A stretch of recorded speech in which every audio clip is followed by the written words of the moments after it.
Okay, so whatever the problem we have on the basis of latitude, longitude, position, place, the solution changes. One solution is not applicable to all the places. So that's why this is a combination of that. So for that, if you have any problem, and for that problem you must have certain technical solution. For that technical solution you can apply for patents.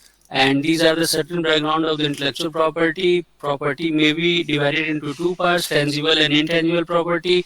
Tangible property means movable car, cash, jewelry, and immovable means building. And now if we see about the intangible property, so it belongs to the intellectual property. And intellectual property may be industrial property and copyright. And further, industrial property has classification as patent, design, trademarks and geographical indications. Now, why intellectual property is important for us to study? So suppose that you have invented anything, and what you will do, what would be your next step? Next step is the commercialization. Suppose that somebody has made the concept of the bullet train. Now they are selling their technology to the different countries, developing countries, underdeveloped countries who don't have that technology, and by licensing that technology they will get the royalty from it. Okay, so that is the power of the intellectual property. So it will automatically is responsible for making any place or any territory as a developing nation or a developed nation. Now these are the types of IPR which we will discuss today: patent, copyright, trademark, industrial design, geographical indications, layout design of the IC circuit, protection of trade secret, protection of plant varieties and farmers' right. Now this is intellectual property and IP. What we have discussed, it is an intangible creation. It must involve human intellect and it must have certain commercial value. Okay, since it is a property, so it must have certain commercial value. Nowadays most of the researchers, what they are doing, they are getting intellectual property as a certificate only, and now to increase their status, getting certain promotions, getting certain incentives, but they are not thinking about the commercial value. But from my point of view, it's an property to which it must have commercial value. Okay, so on the basis of IP you are able to get the exclusive right, territorial right and licensable right. And what is patents? Patent is an exclusive right granted by the central government only to the patentee, and terms of protection is 20 years from the date of filing or priority, and it has to be provided for the commercial gain. It is very, very important, and in consideration of that you have to fully disclose the invention. The best method known to the applicant has to be disclosed by the person, okay, in their written description. That is the important for getting your invention as a disclosure. And patent is a territorial right and it's not a worldwide right. Okay, now if we talk about the invention, invention means any new product or process. It must be useful, novel and non-obviousness. Okay, and it is not known to the public before filing date. Now this is the Sapner. It got patent in 1822, and this is electric bulb. It got invented in 1878. And this is Bluetooth device is got invented in 1994 by the Jap Haston. Okay, these are the another famous Indian inventors: nano cars, hepatitis vaccine, and Jaipur prosthetic leg. And they have also earned millions and millions of dollars by making these inventions. So now point is that it is clear that these are the products, and any products need certain amount of resources, material, money. So it is not possible for the person or for the student that they can invest lakh, 2 lakh, 3 lakh rupees for getting invention to be completed. So that's why in place of products, process is also applicable for the patent filing. Okay. So these are the certain examples, but there might be certain small solutions for any problem. So my point of that, you must be aware that if you come across through any problem, and for that problem if you have certain technical solution, and if it is involves technical features, so that must be applied for the patent. And what are their common mistakes done by the inventor? That they usually publish their invention, and after that they go to the patent office that I need this invention to be protected. In that case, patent office says that since it is already published, you will not get the patent protection. So what is our rule? Our thumb rule is that first protect then file, first protect then publish. So first protect how? When you will put your application for the as a patent protection, it will be get automatically protected. After that you are free to publish your document or your invention. Okay. Now it is also possible that all person cannot be scientists, so there might be certain career opportunities. Some become patent agent, patent drafting specialist, become trademark and copyright agent, patent valuers, IP managers, IP strategy development, brand management, IP portfolio management, organization and IP investment controlling, master's program, patent analyst, licensing specialist, patent LPOs, and you can also join the government offices. Okay, if you are a engineering graduate or science postgraduate, you can become examiner of patents and design, and if you are a law graduate, you can become Raju sir. sir. Sir one request student there the Hindi and English medium please थोड़ा सा हिंदी बोलेंगे अच्छा रहेगा. Okay okay sure, आप पहले बताते मैं हिंदी में ही ले लेता, कोई दिक्कत नहीं था. नहीं कोई प्रॉब्लम नहीं, continue okay sir. Okay sir. Okay so आप लोग गवर्नमेंट ऑफिस भी ज्वाइन कर सकते हैं अगर आप लोग इंजीनियरिंग ग्रेजुएट हैं या साइंस के पोस्ट ग्रेजुएट हैं, तो as a examiner of patents and design आप इस पोस्ट को ज्वाइन कर सकते हैं. या कोई लॉ ग्रेजुएट है तो उसके लिए भी ट्रेडमार्क एंड कॉपीराइट में एग्जामिनर और सीनियर एग्जामिनर का पोस्ट अवेलेबल होता है. और जितने भी इंस्टीट्यूट है वहाँ पे आईपीआर की पॉलिसीज, आईपीआर के सेल मैक्सिमम आजकल सारे इंस्टीट्यूट, सारी इंडस्ट्रीज में वो आईपीआर सेल होते हैं, तो आप उस वहां पर भी आप अपनी सर्विसेज प्रोवाइड कर सकते हैं. तो ये सारे सर्विसेज आप अपने एकेडमिक्स के टाइम पे भी स्टार्ट कर सकते हैं. How to draft patent filing, how to draft do the patent search, how to write the claim. So these things it can be done at your academic level. आप अपने academic level पे भी इसको drafting करना आप सीख सकते हैं. And if you talk about the design, तो डिजाइन जो है वो 15 साल के लिए दिया जाता है. ये क्यों जरूरी है डिजाइन? तो आपने देखा जैसे कि कोई मोबाइल का सेट है, आपको मोबाइल बाई करना है, तो आप किसी दुकान में जाओगे, आप वहां पे बोलोगे कि मेरे को एक मोबाइल चाहिए, आप दो मोबाइल में कंफ्यूज हो जाओगे बिकॉज उनका टेक्निकल फीचर सेम है. तो आप वहां पे डिजाइन के लिए जाओगे, जिसका डिजाइन ज्यादा अच्छा होगा आप वो मोबाइल बाई करोगे. आप उसको बाई ही नहीं करोगे, आप उसके लिए एक्स्ट्रा पेमेंट भी करोगे. So that's why design protection is very very important. इसीलिए गवर्नमेंट ने सोचा कि जो न्यू टाइप ऑफ डिजाइन है इनको भी प्रोटेक्शन मिलना चाहिए ताकि डिजाइनर्स को इंसेंटिवाइज किया जाए. तो इसी कारण से डिजाइन प्रोटेक्शन को भी स्टार्ट किया गया. ठीक है. और इसका डेफिनेशन क्या है? डेफिनेशन जानना बहुत ही इंपॉर्टेंट होता है. So design means shape, configuration, pattern, ornament, composition of lines और colors. Okay? तो किसी भी आकृति के लिए, आकार के लिए कोई पैटर्न है, कोई ऑर्नामेंट है, कोई कंपोजिशन ऑफ लाइंस का कुछ कॉम्बिनेशन है, या कोई कलर के लिए. तो आप बोलोगे कलर, रंग, अगर कोई लाल है, कोई हरा फाइल कर देगा तो उसको क्या डिजाइन मिल जाएगा? तो नहीं. तो वो कलर जो है ना वो भी नया होना चाहिए. ठीक है. और ये किसी भी आर्टिकल के लिए एप्लीकेबल है. ठीक है. ये आर्टिकल के लिए एप्लीकेबल है, ये ध्यान में रखना जरूरी है. ठीक है. जैसे कोई सॉफ्टवेयर डिजाइन है, उसको आप डिजाइन हम लोग नहीं देंगे. या कोई आर्किटेक्चर है, किसी ने कोई बिल्डिंग बना दिया है, तो वो भी एक आर्टिकल के रूप में नहीं आएगा, तो उसको भी डिजाइन रजिस्ट्रेशन नहीं मिलेगा. ठीक है. ये हमेशा एक आर्टिकल को मिलता है. ठीक है. और इसको इंडस्ट्री में बना होना चाहिए. कोई प्रकृति में नेचुरली किसी ने कोई डिजाइन बनाया, उसको आप फाइल नहीं कर सकते. और ये कंप्लीटली फिनिश्ड होना चाहिए, आधा अधूरा नहीं चलेगा. ठीक है. और ये 15 साल के लिए दिया जाता है. और रजिस्ट्रेशन का प्रोटेक्शन क्यों जरूरी है?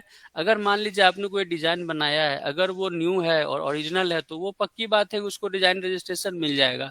उसके बाद क्या होगा कि आपको उसमें एक बार डिजाइन रजिस्ट्रेशन वो मिल गया है, तो उसके बाद आप वो पब्लिश होगा. पब्लिकेशन के बाद अगर किसी को भी उस डिजाइन में इंटरेस्ट है, तो वो पहले आपसे परमिशन लेगा और आपसे लाइसेंसिंग और असाइनमेंट करेगा, और आपको कोई रिवॉर्ड आप उसको दे सकते हैं. तो आप अपने एकेडमिक्स लेवल पे अगर पेटेंट मुश्किल होता है तो डिजाइन फाइलिंग के लिए आप जा सकते हैं कि आप अपने जो भी आप जिस भी फील्ड में वर्क कर रहे हैं उस फील्ड में अगर आपको कुछ नया डिजाइन मिलता है, तो आप एक दो डिजाइन के लिए रजिस्ट्रेशन के लिए आप अप्लाई कर सकते हैं. और ये सारे एप्लीकेशन है. हम लोग कुछ एप्लीकेशन देखते हैं. ये डिजाइन जो होता है वो सिंगल प्रोडक्ट का, सिंगल आर्टिकल का भी हो सकता है और किसी सेट का भी हो सकता है. जैसे ये डिनर सेट है या कप सेट है, ये लिक्विड सॉप कंटेनर है. अभी देखिए कुछ फार्मा का प्रोडक्ट है जिसमें उनका फंक्शन सेम होता है. ठीक है. लेकिन उनका डिजाइन अलग अलग होता है। डिजाइन अलग अलग होने के कारण उनकी कॉस्ट अलग अलग होती है। तो इनका बहुत ज्यादा कंट्रीब्यूशन दवाइयों में, फार्मा में भी इनका बहुत ज्यादा कंट्रीब्यूशन है। अगर हम लोग टेक्सटाइल एंड ज्वेलरी इंडस्ट्री की बात करें तो इस फील्ड में भी हमें बहुत सारे नए नए डिजाइन टेक्सटाइल और ज्वेलरी में आते रहते हैं। अगर इनको प्रॉम्प्ट तुरंत इनको रजिस्ट्रेशन नहीं मिलेगा तो इनको डिमोटिवेट होंगे। इसीलिए हमारी जिम्मेदारी भी ये बनती है कि हम लोग डिजाइन को जितना जल्दी से जल्दी हो सकता है वो उसको रजिस्ट्रेशन दें, क्योंकि आपको पता है डिजाइन और टेक्सटाइल में जो आज का डिजाइन है वो कल पुराना हो जाता है। सो ये इतना रैपिड इसमें चेंजिंग होते रहता है। ये कुछ कंज्यूमर प्रोडक्ट्स हैं, इनके लिए भी डिजाइन रजिस्ट्रेशन फाइल होता है। ये कुछ safe surface pattern of the bottle आप देख सकते हैं, इसके आधार पे भी डिजाइन फाइल होता है। ये कुछ अदर उदाहरण है, एग्जाम्पल है। और ये ट्रैफिक लाइट सिग्नल है जो 1923 में इसको पेटेंट मिला था। और आप देखिए इसका इन्वेंटर कौन है, जो आविष्कार किया है वो son of a free slaves, मतलब वो किसी गुलाम का बच्चा था वो। तो आप समझ सकते हो वो कितना पढ़ा लिखा होगा। तो इससे एक बात क्लियर होती है, इंटेलेक्चुअल प्रॉपर्टी राइट के लिए कोई भी मिनिमम क्वालिफिकेशन की जरूरत नहीं है। कोई भी पर्सन, कोई भी आदमी इसके लिए फाइल कर सकता है, ठीक है। और ये आपको पता है कि ये millions and millions of life, करोड़ों जान डेली बचाता है ये कुछ स्मॉल बिजनेसेस और स्टार्टअप है, वो डिजाइन के आधार पे आप उसमें भी आप योगदान दे सकते हैं। ये कुछ रजिस्टर्ड डिजाइन है, आप देख सकते हैं कपड़ों का। और ये एनआईडी ने ये एक डिजाइन बनाया हैवी लोड को उठाने का।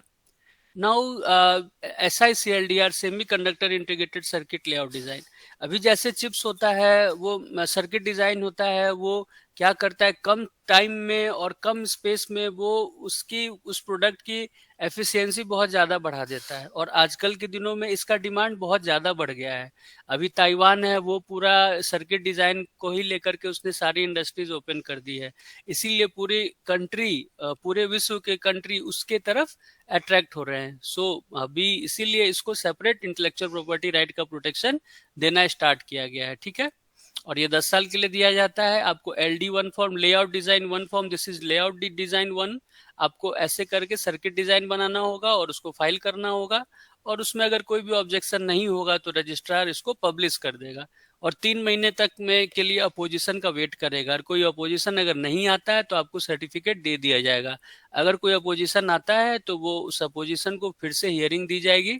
और उसके बाद क्या है कि फिर उसको उसको फिर डिस्पोज किया जाएगा। अब ट्रेडमार्क देखते हैं। तो आपने IPL देखा होगा, कौन बनेगा करोड़पति देखा होगा। तो उसमें उनका कुछ एक अपना अलग तरह का साउंड रहता है। उस साउंड को आप जैसे ही सुनते हैं आप समझ जाते हैं कि वो किसी IPL मैच को वो इंडिकेट कर रहा है। With in fraction of second, 1 second के भी कई बहुत जल्दी टाइम पे आप उसको समझ जाते हैं। तो ये पावर होता है ट्रेडमार्क का कि with in fraction of second आप समझ जाए कि ये कौन से सर्विसेज या गुड्स को बतला रहा है। अब आपको कैसे लगेगा कि ये ऑथेंटिक है कि नहीं।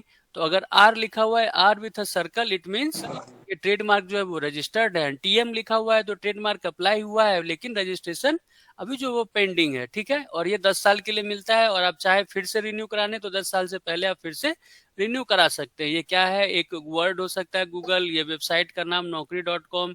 आपने वो सुना होगा, ये दिल मांगे मोर सॉफ्ट ड्रिंक का। और वो धीरू भाई अंबानी ने बोला था क्या, कर लो दुनिया मुट्ठी में। ये एक लोगो हो गया, ये पिक्चर हो गया, ये डिजाइन हो गया बॉटल का। तो ये किसी भी चीज को आप ट्रेडमार्क के लिए आप अप्लाई कर सकते हैं, ठीक है। अब हम लोग ज्योग्राफिकल इंडिकेशन देखते हैं। ज्योग्राफिकल इंडिकेशन ये किसी इंडिविजुअल आदमी को, किसी आदमी को नहीं मिलता है या किसी कंपनी को नहीं मिलता है। ये किसी स्पेसिफिक ज्योग्राफिकल नेम को मिलता है, किसी जगह को मिलता है, ठीक है। अभी जैसे एग्जाम्पल दार्जिलिंग टी, आपको पता होगा कि ये दार्जिलिंग टी, ये भारत का सबसे पहला ज्योग्राफिकल इंडिकेशन दार्जिलिंग टी को दिया गया। तो दार्जिलिंग क्या है, उस ज्योग्राफी, उस जगह के नाम पे। और टी क्या है, प्रोडक्ट हो गया। तो पहला जगह का नाम, दूसरा प्रोडक्ट का नाम। मकराना मार्बल, रतलामी सेब, कांचीपुरम सिल्क, कठपुतली जो Rajasthan, Bagh printing of Madhya Pradesh, Bengal Pattachitra, Cheriyal painting, ये सारे अलग अलग ज्योग्राफिकल इंडिकेशन है। तो अगर आपके लोकेलिटी में, आपके समुदाय में अगर आपके पास ऐसा कुछ प्रोडक्ट है जो कि सिर्फ आप ही की जगह मिलता है तो आप उसके लिए ज्योग्राफिकल इंडिकेशन, भौगोलिक चिन्ह आप उसके लिए अप्लाई कर सकते हैं, ठीक है। और ये देखिए मगही पान, कुर्ग ऑरेंज, कश्मीरी सेफ्रॉन, शाही लीची और बिहार, ये कुछ अलग अलग ज्योग्राफिकल इंडिकेशन टैग है। अब हम लोग देखते हैं कॉपीराइट। तो कॉपीराइट क्या है? बंडल्स ऑफ राइट है, और ये आर्टिस्टिक वर्क के लिए दिया जाता है। तो देखते हैं ये कौन कौन से राइट है। तो ये लिटरेरी वर्क हो गया, आर्टिस्टिक वर्क हो गया, ड्रामेटिक वर्क हो गया, म्यूजिकल वर्क हो गया, साउंड रिकॉर्डिंग वर्क हो गया, सिनेमेटोग्राफिक फिल्म, इन ये दो मिनट खाए हैं। वो भाई को दिखा रहे हैं, वो बड़े भाई को, वो छोटे हैं। किया जाता को दिया जाता है। ये क्रिएटर को इसको क्रिएट किया। सपोज दैट मैं इस लेक्चर को ले रहा हूँ और कोई मेरा फोटोग्राफ ले रहा है, तो मैं कॉपीराइट क्लेम नहीं कर सकता हूँ। कॉपीराइट हमेशा उस पर्सन को जाएगा जिसने इसको क्रिएट किया है, ठीक है। और इसका जो प्रोटेक्शन होता है, ये life of author plus 60 years, इतना लंबा प्रोटेक्शन होता है इसमें। सपोज दैट आपने कोई बुक लिखा और आपने बुक लिखने के बाद वो इसका प्रोटेक्शन उसके ऑथर को 60 साल तक जाएगा, आप उनके जन्म के बाद भी 60 साल तक जाएगा, ठीक है। और इसके लिए फीस है लिटरेरी वर्क के लिए 500, आर्टिस्टिक वर्क के लिए 2000, साउंड रिकॉर्डिंग 2000, सिनेमेटोग्राफिक फिल्म है 5000 रुपीज, ठीक है। अभी क्या है, ये ट्रेड सीक्रेट है। अगर आपने कोई हर्बल ड्रिंक बनाया तो आप चाहे कि उसका experimental result, chemical formula, client database, financial strategy आप किसी से नहीं बताएं, तो अंडर ट्रिप्स एग्रीमेंट, ये ट्रेड सीक्रेट में ये बात कहा गया है कि आप इसको अपने तक ही रखिए, आप किसी से नहीं बताएं उसको, ठीक है। और इसके लिए आप क्या कर सकते हैं कि आप इसके लिए एक एग्रीमेंट बना सकते हो। वो एग्रीमेंट में भी लिखने की जरूरत नहीं है कि इस प्रोडक्ट का ट्रेड सीक्रेट क्या है, इस प्रोडक्ट का फाइनेंशियल स्ट्रेटजी क्या है। और वो जो भी उस एग्रीमेंट को ब्रेच करेगा, आप डायरेक्ट उस एग्रीमेंट को लेके आप कोर्ट जा सकते हैं, ठीक है। और उसने जितना भी उसमें डैमेजेस आपको पहुंचाया है, आप वहां पे आप उसको क्लेम कर सकते हैं, ठीक है। और देखिए, एक इंटेलेक्चुअल प्रॉपर्टी वो 5 तरीके का आप देख रहे हैं कि एक प्रोडक्ट है उसको अलग अलग इंटेलेक्चुअल प्रॉपर्टी के लिए अप्लाई किया जा सकता है।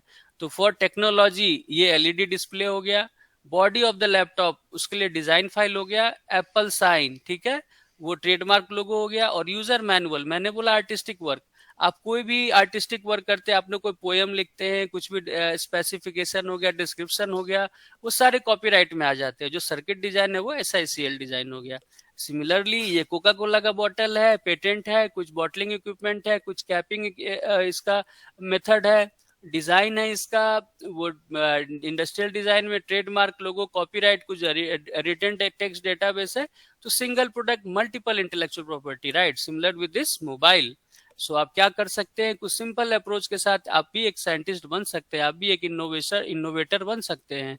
आपको करना क्या है, आपको प्रॉब्लम आइडेंटिफाई करनी है। आपको अपने इंस्टीट्यूट में प्रॉब्लम आइडेंटिफिकेशन के लिए अलग से एक सेल बनाना चाहिए। जो भी बाहर से लोग आते हैं, आप बाहर के लोगों को बुलाइए और उनसे उनकी प्रॉब्लम को पूछे कि आपको प्रॉब्लम क्या है, और उस प्रॉब्लम का आप टेक्निकल सॉल्यूशन दीजिए। और वो जो टेक्निकल सॉल्यूशन, उसके लिए आप पेटेंट अप्लाई कर सकते हैं, ठीक है। और उससे फायदा क्या होगा, फायदा ये होगा कि उस सॉल्यूशन को खरीदने वाले, कॉमर्शियली खरीदने वाले आपको लोग मिलते चले जाएंगे, तो वो कॉमर्शियली एक्टिव भी हो जाएगा। तो इसी कारण से IPR is very very important, ठीक है। अब ये क्या चीज को पेटेंट मिलता है, कोई भी प्रोसेस और प्रोडक्ट हो उसको हम लोग पेटेंट देते हैं। वो नया होना चाहिए, इन्वेंटिव स्टेप होना चाहिए, और उसमें इंडस्ट्रियल एप्लीकेबिलिटी भी होनी चाहिए, ठीक है। और वो सेक्शन 3 और 4 के द्वारा वो बार्ड नहीं होना चाहिए, ठीक है। और वो प्रोडक्ट क्या, ऑपरेटर्स, डिवाइस, मशीन्स, कुछ भी हो सकते हैं। और ये हमेशा न्यू चीज को मिलता है, ठीक है। और ये इसमें इन्वेंटिव स्टेप होना चाहिए, आविष्कारी कदम होना चाहिए कि कुछ जो टेक्नोलॉजी अभी है, जैसे थॉमस एल्वा एडिसन ने जो बल्ब बनाया था, वो बल्ब तो हम लोग आज यूज करते नहीं है, उसमें बहुत ज्यादा इंप्रूवमेंट हो चुका है। तो वो सारे इंप्रूवमेंट पेटेंट के लिए अलाउेबल है, ठीक है। और उसमें कुछ जैसे 10 रुपए का बॉटल है, आप उसको 2 ही रुपए में बना के बेच रहे हो, तो आप उसमें इकोनॉमिकल सिग्निफिकेंस भी आपने ऐड कर दिया, तो इस आधार पे भी आप पेटेंट ले सकते हैं, ठीक है। और ये इंडस्ट्री में बना होना चाहिए, नेचुरली नहीं होना चाहिए। इंडस्ट्री में बना होने का मतलब किसी इंसान ने बनाया, मैन मेड होना चाहिए, ठीक है।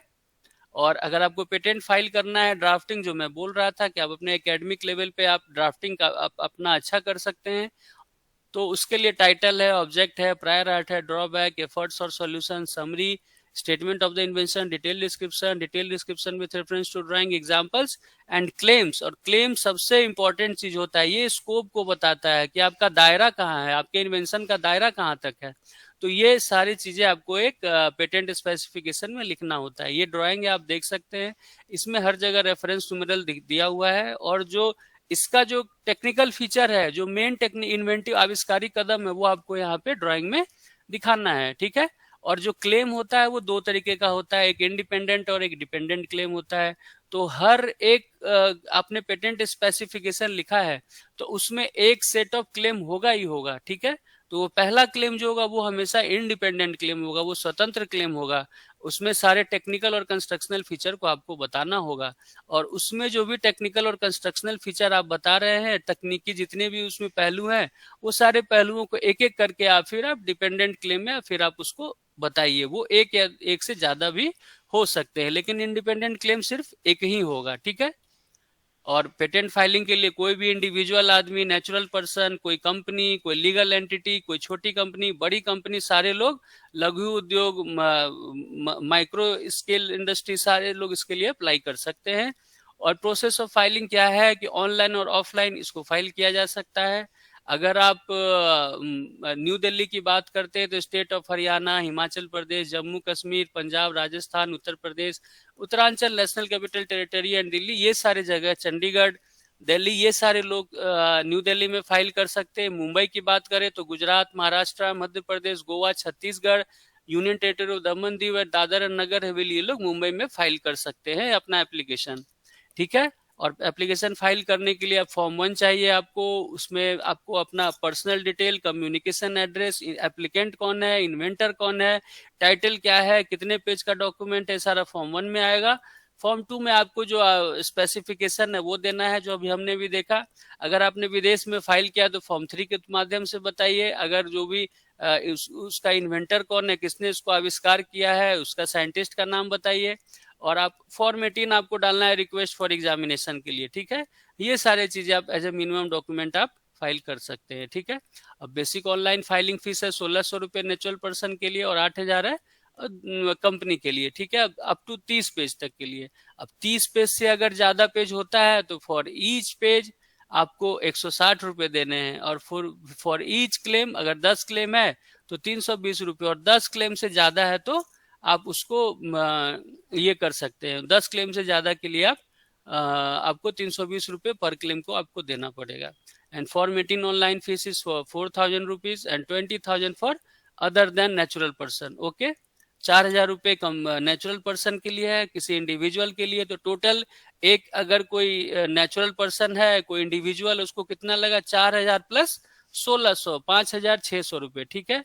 और जो आज के दिन में जो इंस्टीट्यूट है, कॉलेज है, उनको भी 5600 का ही फीस देना है, क्योंकि उनको भी 80% उनको भी डिस्काउंट दिया गया ऑफिस की तरफ से, ठीक है। अगर आप चाहते हैं जल्दी पब्लिश करा देना, ऐसे हम लोग 18 महीने में पब्लिश करते हैं, लेकिन आप चाहते हैं जल्दी पब्लिश करना तो फॉर्म 9 के माध्यम से आप जनरली पब्लिश कर सकते हैं 1 महीने में, उसके लिए चार्ज 2500 रुपये, ठीक है। तो ये सारे टाइमलाइन हमने चर्चा किया। ये हमारा ऑफिशियल वेबसाइट है, आप देख सकते हैं, patent, design, trademark, geographical indication सभी के लिए। और यहाँ पे कॉम्प्रिहेंसिव ई फाइलिंग है, आप यहाँ पे जा करके आपको पेटेंट, डिजाइन, ट्रेडमार्क फाइलिंग के लिए आपको डिटेल्स यहाँ पे मिल जाएगा। और फाइलिंग करने के बाद आपको एक एप्लीकेशन नंबर मिलेगा, तो उस एप्लीकेशन नंबर आप पब्लिक सर्च में डाल करके उसकी स्थिति क्या है, अद्यतन स्थिति, प्रेजेंट सिचुएशन क्या है, वो वहाँ पे देख सकते हैं, ठीक है। और जो भी फॉर्म है आईपी इंडिया के वेबसाइट के थ्रू चले जाइए आप, इस हाइपर लिंक से फॉर्म एंड फीस आपको यहाँ से मिल जाएगा, और आपको ई फाइलिंग का लिंक भी यहाँ से मिल जाएगा। या तो आप वेबसाइट के थ्रू जाइए या आप इस लिंक के थ्रू चले जाइए, ठीक है। ये फ्लो चार्ट है जो मैंने बताया, जब आप पेटेंट फाइल करेंगे तो वो डिजिटाइज होगा, अगर किसी ने फिजिकली फाइल किया है तो। उसके बाद स्क्रीनिंग होता है, हमारे पास 4 ग्रुप हैं, केमिकल, इलेक्ट्रिकल, मैकेनिकल और बायोटेक्नोलॉजी। उसमें वो स्क्रीनिंग में चला जाता है, और स्क्रीनिंग के बाद वो उसका पब्लिकेशन होता है। अगर आपने फॉर्म 9 दिया है तो अर्ली पब्लिकेशन हो जाएगा, नहीं दिया तो 18 महीने में पब्लिकेशन होगा।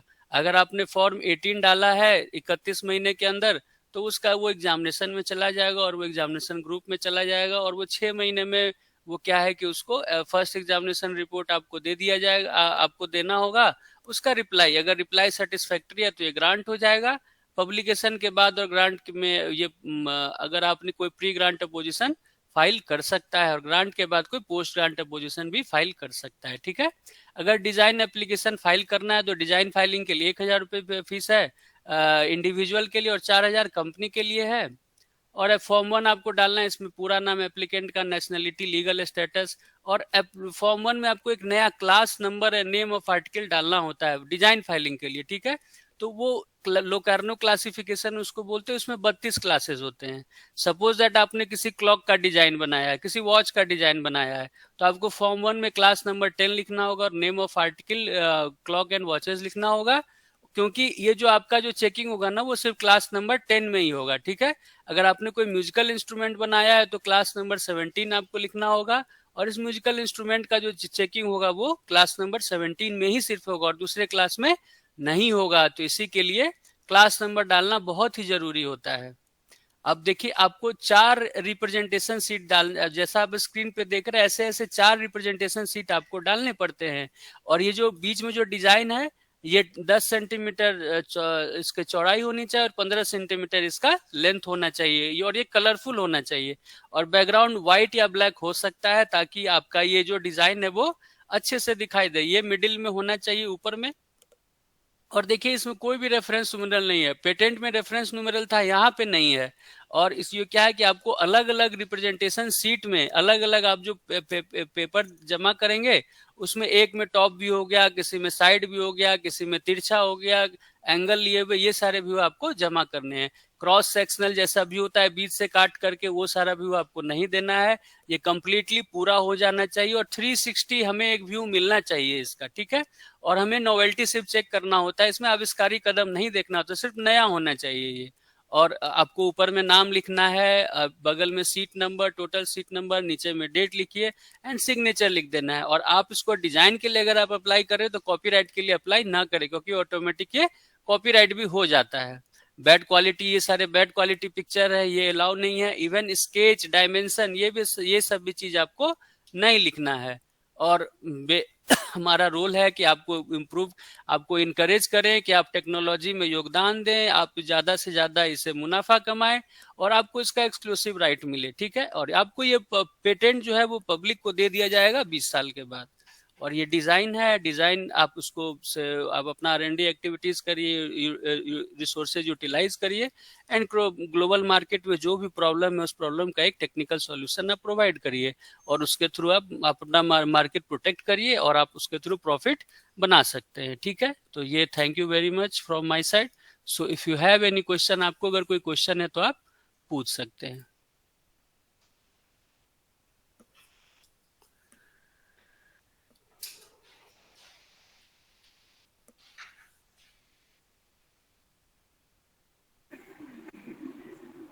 डियर पार्टिसिपेंट्स जो ऑनलाइन में जुड़े हुए हैं, कोई प्रश्न रहेगा तो पूछ सकते हैं।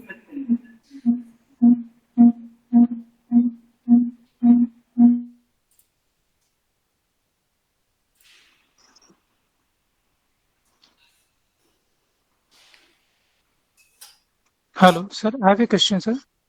हाँ, बोलिए। सर, जैसे कि ये कोडिंग का भी वो होगा क्या सर? आईपीआर जैसे मैंने कोई एआई मॉडल बनाया है और वो अभी अंडर गोइंग है वो प्रोजेक्ट, तो उसकी डायग्राम और वो सारी चीजें बन चुकी है, बट अभी अंडर गोइंग है, तो क्या उस डिजाइन का भी हम आईपीआर करा सकते हैं सर? सर देखिए, अगर मैं अंडर गोइंग के बारे में बात कर रहा हूँ, मैं अपने आपके में टेक्निकल फीचर्स की तरफ मैं नहीं जा रहा हूँ जी। अगर कोई प्रोग्राम अंडर गोइंग है तो आप उसको प्रोविजनल के रूप में फाइल कर सकते हैं, अगर आप इंडियन एप्लीकेंट हैं तो।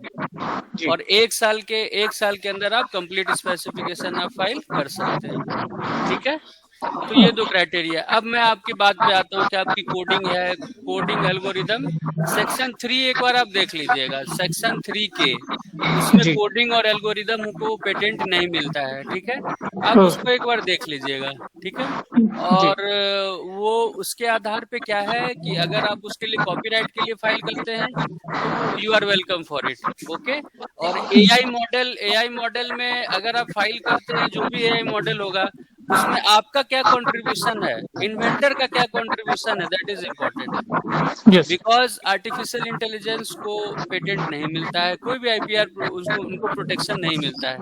जो आपका जो कंट्रीब्यूशन है वो इम्पोर्टेंट थिंग है।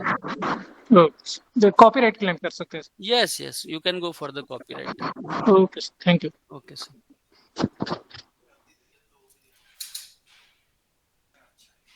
फिर ऑन किया। हेलो, हेलो, है और कोई प्रश्न है?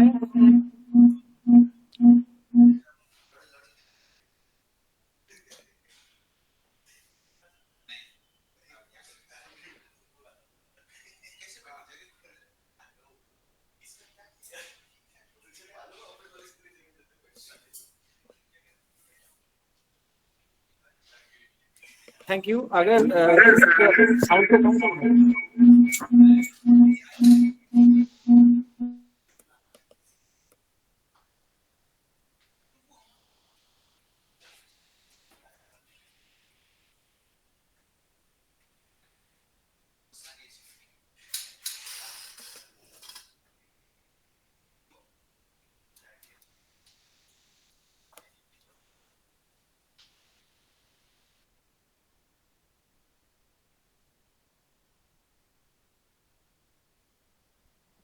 Thank you, sir, for your valuable talk. And आपने हर एक चीज IPR, patent file, design, filing all अच्छे से आपने समझाए। मैं इसके बाद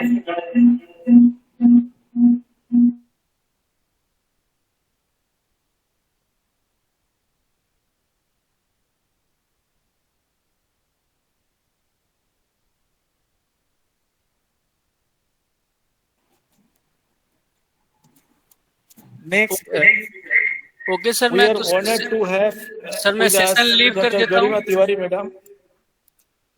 I respected academic and researcher in this field of forestry and wildlife. She is currently serving as an assistant professor at Guru Ghasidas Vishwavidyalaya, a central university in Bilaspur, Chhattisgarh. Dr. Tiwari madam has made important contribution to the field and conservation of forest, biodiversity, and wildlife. Her research focus on environmental protection, sustainable forest management, and the role of science in preserving nature. She's guided many students and taken part in the various national level conference and academic program. And guidance, there a research scholar, and with her deep knowledge and passion for environmental science, Dr. Tiwari ma'am bring valuable insights, especially on how intellectual property rights can play a role in protecting traditional knowledge, biodiversity, and innovation in forestry and wildlife. We are grateful for her presence and look forward to learning from her experiments. I over to you, ma'am.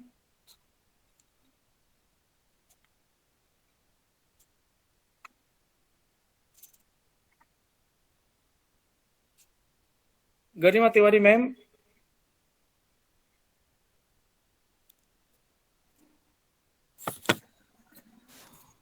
Hello. Hello. Yes. Am I audible? Garima Tiwari ma'am. Yes. Yes, sir. Yes, sir. Thank you so much, Dr. Guria. Thank you so much. और आज के इस special workshop में जहाँ हम IPR और patent and design filing के बारे में चर्चा करने जा रहे हैं, आज के हमारे speakers respected doctor Kumar Raju, Mr Abhishek Ranjan ji, महाविद्यालय के आदरणीय प्राचार्य डॉक्टर वी.के. गुप्ता सर, महाविद्यालय के IQSC कोऑर्डिनेटर मिस्टर विवेक जोगलेकर एवं कॉलेज के चेयरमैन श्री वीरेंद्र तिवारी जी, और साथ में हमारे आज इस प्रोग्राम के जो कन्वीनर हैं डॉक्टर गुरिया, और साथ में सभी फैकल्टी मेंबर्स और डियर स्टूडेंट्स, और इस ऑनलाइन प्लेटफॉर्म पे वर्कशॉप के लिए हमसे जो जुड़े हुए जितने भी पार्टिसिपेंट्स हैं, आप सभी को नमस्कार। और आज ये टॉपिक जो है ये बहुत रिलेवेंट है आज के समय के अनुसार, और इसके बारे में मैं सिर्फ अभी मुझसे पहले मैं श्री कुमार राजू जी का विचार सुन रही थी। उन्होंने जिस ढंग से प्रेजेंटेशन दिया उसमें एक सबसे इम्पोर्टेंट बात उन्होंने जो कही वो ये थी कि you should identify the problems. जहाँ पे हम अपनी समस्याओं को आइडेंटिफाई करते हैं, प्रॉब्लम्स को आइडेंटिफाई करते हैं, वहां से हमारी सोच को एक दिशा मिलनी शुरू होती है। आज तक ह्यूमन हिस्ट्री में हमने जितने भी आविष्कार देखे हैं और जिन्होंने हमारी जिंदगी को आसान बनाया हुआ है, उन सारे जो इन्वेंशंस हैं उनके पीछे कहीं ना कहीं पर एक आवश्यकता जो है वो समस्याओं से ही उपजी। अगर हम आज की बात करें, क्योंकि अभी डॉक्टर गुड़िया ने जब मेरा इंट्रोडक्शन दिया था तो उन्होंने कहा कि मैं एनवायरनमेंट और फॉरेस्ट्री के लिए काम कर रही हूँ। ये बिल्कुल सच है, लेकिन मेरा काम करना या मेरी सोच जो है वो आप सभी से आज के समय के लिए ये उम्मीद रखती है कि आप भी ये सोचें कि इतनी अधिक अगर गर्मी है तो हम इस गर्मी को कैसे कम कर सकते हैं, या हमारे ऐसे कौन से आविष्कार हो सकते हैं जिससे कि हमारी जो खेत में उगने वाली फसल है वहां पर फसलों को आसानी से जो है पानी मिले, या ऐसे कैसे हम कौन से ऐसे उपाय कर सकते हैं जिससे कि हम पानी को बचा सकते हैं। और वो सारे जो गर्मी के दिन जहाँ पे हमें पानी की कमी महसूस होती है, उन कौन से छोटे छोटे उपाय के द्वारा हम ऐसे प्रयास कर सकते हैं जिससे कि हमारे आसपास पानी बना रहे। तो ये सारा जो है एक जो सोचने की दिशा है उसको सुधारने का और उसको एक सिस्टमेटिक वे देने के लिए ये जो आज का जो intellectual property rights and patent filing पे हम जो चर्चा करने जा रहे हैं वो विशेष रूप से महाविद्यालय में आयोजित है। और चैतन्य महाविद्यालय को के आईसीसी के प्रयासों को मैं विशेष रूप से बधाई देना चाहती हूँ, क्योंकि जहाँ से बहुत सारे हमारे स्टूडेंट्स उनके लिए जो कुछ करना चाहते हैं, जिनकी सोच में एक रचनात्मकता है, एक नवीनता है, उनको महाविद्यालय ये प्रयास करता है कि आगे बढ़ाए और उनकी जो वैज्ञानिक सोच है उसे एक सपोर्ट सिस्टम देते हुए हम और इस समाज के लिए कुछ बेहतर कर पाए।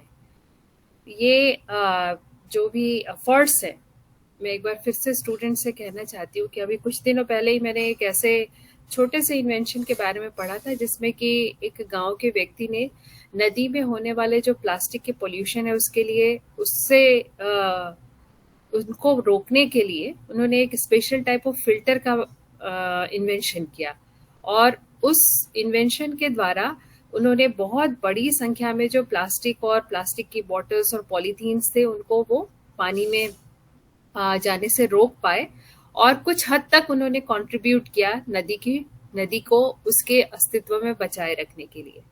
तो ये प्रयास जो है ये आप सब भी कर सकते हैं अपने गांव में, अपने घर में, अपने आसपास, जहाँ कहीं पे भी आपको लगता है कि समस्या है, और अगर आप उस समस्या के सुधार के लिए थोड़ा भी प्रयास करते हैं, उस प्रयास को आप लिखित रूप से एक प्रॉपर राइटअप के साथ उनके फोटोग्राफ्स लेकर के, क्योंकि हम सभी के हाथ में एंड्रॉयड फोन्स हैं, तो उनके विषय में और ज़्यादा जानकारी लेते हुए उसे और बेहतर बना करके आप कैसे उसका डॉक्यूमेंट करके उसको प्रॉपर वे में आप मिलिए, आकर के हमारे महाविद्यालय के इनोवेशन काउंसिल में उसे रखिए, और आगे चल करके क्या इसमें संभावना होती है कि इसमें हम कोई पेटेंट फाइल कर सकते हैं, क्या ऐसी संभावना होती है कि हम किसी छोटे उद्योग के साथ जुड़ करके हम एक स्टार्टअप जो है उसे प्रमोट कर सकते हैं।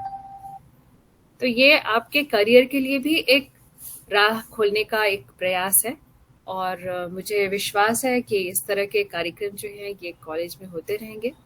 और इसके साथ साथ हमारे स्टूडेंट्स अब काफ़ी हद तक ये सारे टर्मिनोलॉजीज से काफ़ी फेमिलियर हो चुके होंगे कि ट्रेडमार्क क्या होता है, या कॉपीराइट क्या होता है, या पेटेंट क्या होता है, या जो जीआई है इसका क्या इम्पोर्टेंस है। तो ये सारे जियोग्राफिकल आइडेंटिफिकेशन जो है ये आपके पामगढ़ में भी हो सकते हैं, हमारे आसपास भी बिखरे हुए हैं, हमारे गांव में भी है। ज़रूरत है कि हम उन्हें पहचानें और उन्हें दुनिया के सामने लाएं, क्योंकि हमारे देश में ऐसे बहुत से वैज्ञानिक हुए और वैज्ञानिक प्रयास हुए जो थोड़ी सी जागरूकता की कमी से अपनी सही पहचान दुनिया के सामने नहीं बना पाए। तो ये टेक्नोलॉजी का और आज के समय का, आज के युग का हमारे लिए एक उपहार है कि हम बहुत अच्छी तरह से अपनी बात पूरी दुनिया में रख सकते हैं। अभी अभी जैसे कि सरोजमणि सर ने कहा कि वो एक कंप्यूटर मॉडल पे काम कर रहे हैं, तो आप अपने घर पे भी रह करके ऐसे बहुत से सोसाइटी के जो प्रॉब्लम्स हैं उनको सॉल्व करने की दिशा में कदम उठा सकते हैं।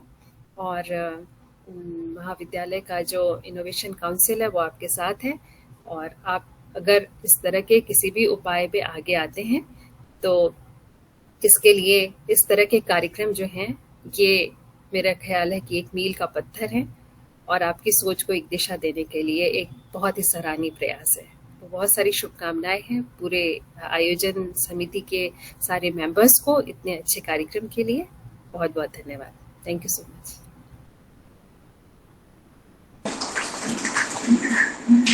Thank you ma'am for your valuable talk.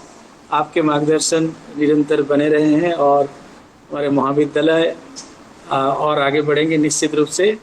और बहुत बहुत मैनी थैंक्स सर, अपने थैंक मैडम, अपने बहुमूल्यवान समय छोड़ के हमारे प्रोग्राम में रहे हैं। और चैतन्य कॉलेज, जो कि मैं और सभी ऑडियंस को बोलना चाहूँगा, madam not A for today special guest, madam Shrimati Garima Tiwari madam, one of chairman in our institution. नमस्कार मैम, थैंक यू। नेक्स्ट मैं बुलाना चाहूँगा mister Vivek Joglekar sir, IQAC coordinator, Chaitanya science and arts college Pamgarh.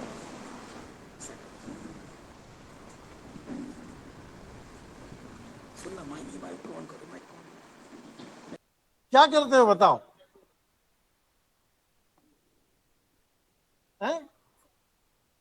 Safety pin लगाते हैं। यही innovation है, यही innovation है कि आपका दिमाग देख दे, परेशान हो जाए, कुछ अपना दिमाग चलाएं, और ऊपर वाले ने सबको दिया है। और आपने जो पिन लगाई, सेफ्टी पिन बोली ना, ये इनोवेशन है कि आपने सेफ्टी पिन का एक ऐसा उपयोग कर लिया और आप चलने लगे, किसी को पता ही नहीं चला कि आपकी चप्पल टूटी है। अब मान लो आपके पास सेफ्टी पिन नहीं है, तब क्या करोगे? हाँ, क्या रस्सी लगाकर हम उसे बांध सके? बांध दे, कोई धागा बांध दे, लपेट दे, ताकि वो बाहर मत निकले। यही इनोवेशन है। वो भी नहीं मिला, धागा भी नहीं है, तो इधर उधर आप देखते हो कटीले झाड़ियां बहुत होती है, उसमें से कोई एक कांटा निकाल करके उसको भी रबर में आर पार करके आप निकल आते हो। ये जो है ये आपने किया, ये सारी की सारी इनोवेटिव हरकतें हैं। ये करते हो कि नहीं आप लोग, ये बताओ? करते हो? बस इसका मतलब है कि इनोवेटिव ब्रेन आपका है कि नहीं है? सबका है। इनोवेटिव ब्रेन सबको मिला हुआ है। आप ही बता रहे हो कि आप ये सब कर सकते हो। अब इसमें थोड़ा सा एक कदम आगे जाना पड़ता है। बहुत सारी छोटी, एक शब्द चलता था हमारे यहाँ जिसके बारे में हिंदुस्तान में सब लोग जानते हैं, यानी अटल बिहारी वाजपेयी जी जब प्रधानमंत्री थे तो वो इस शब्द का प्रयोग बहुत करते थे कि हमारे यहाँ एक मामले में सारे लोग बड़े होशियार हैं, और वो मामला है जुगाड़। सुना ये शब्द? कहने का मतलब ये है कि साहब जुगाड़ के मामले में हम लोग बड़े एक्सपर्ट हैं। हमारी गाड़ी कभी रुकती नहीं है, कभी कुछ समस्या आ गई तो कोई जुगाड़ जमा करके हम समस्या से निकल आते हैं। और ये जो जुगाड़ है ना, इसको अंग्रेज लोग इनोवेशन बोलते हैं। ये जो जुगाड़ है वही इनोवेशन है।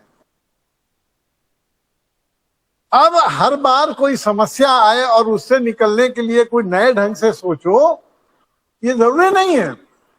हम आसपास जब देखते हैं तो कई बार हमारे दिमाग में आइडिया आता है कि अगर इसको ऐसा कर दिया जाए तो कैसे होगा। आइडिया तो सबके दिमाग में आते हैं, पर हमारे यहाँ और खास करके तुम लोगों के साथ एक दिक्कत है अपने ही नए जबरदस्त जुगाड़ वाले आइडिया का गला घोटने वाले भी आप ही हो। अरे लोग बेवकूफी है, बचपना है, नादानी है। पर आपने देखा अभी एक उन्होंने चित्र दिखाया था, उस चित्र में पेड़ पर चढ़ने के लिए उसने रस्सी से कुछ तो बनाया, वो आपने नहीं देखा होगा वीडियो उसका, बंदर जैसे उछल उछल करके चढ़ता, या तो फिर पेड़ पर पकड़ पकड़ के चढ़ो। उसने क्या किया, एक पट्टी पैर में बांधी, एक पट्टी हाथ में बांधी, कभी हाथ से उठा के ऊपर करे, फिर पैर से उठा के ऊपर, और नारियल और इसके पेड़ के ऊपर तक बिना तकलीफ के केवल उछल उछल करके चढ़ गया।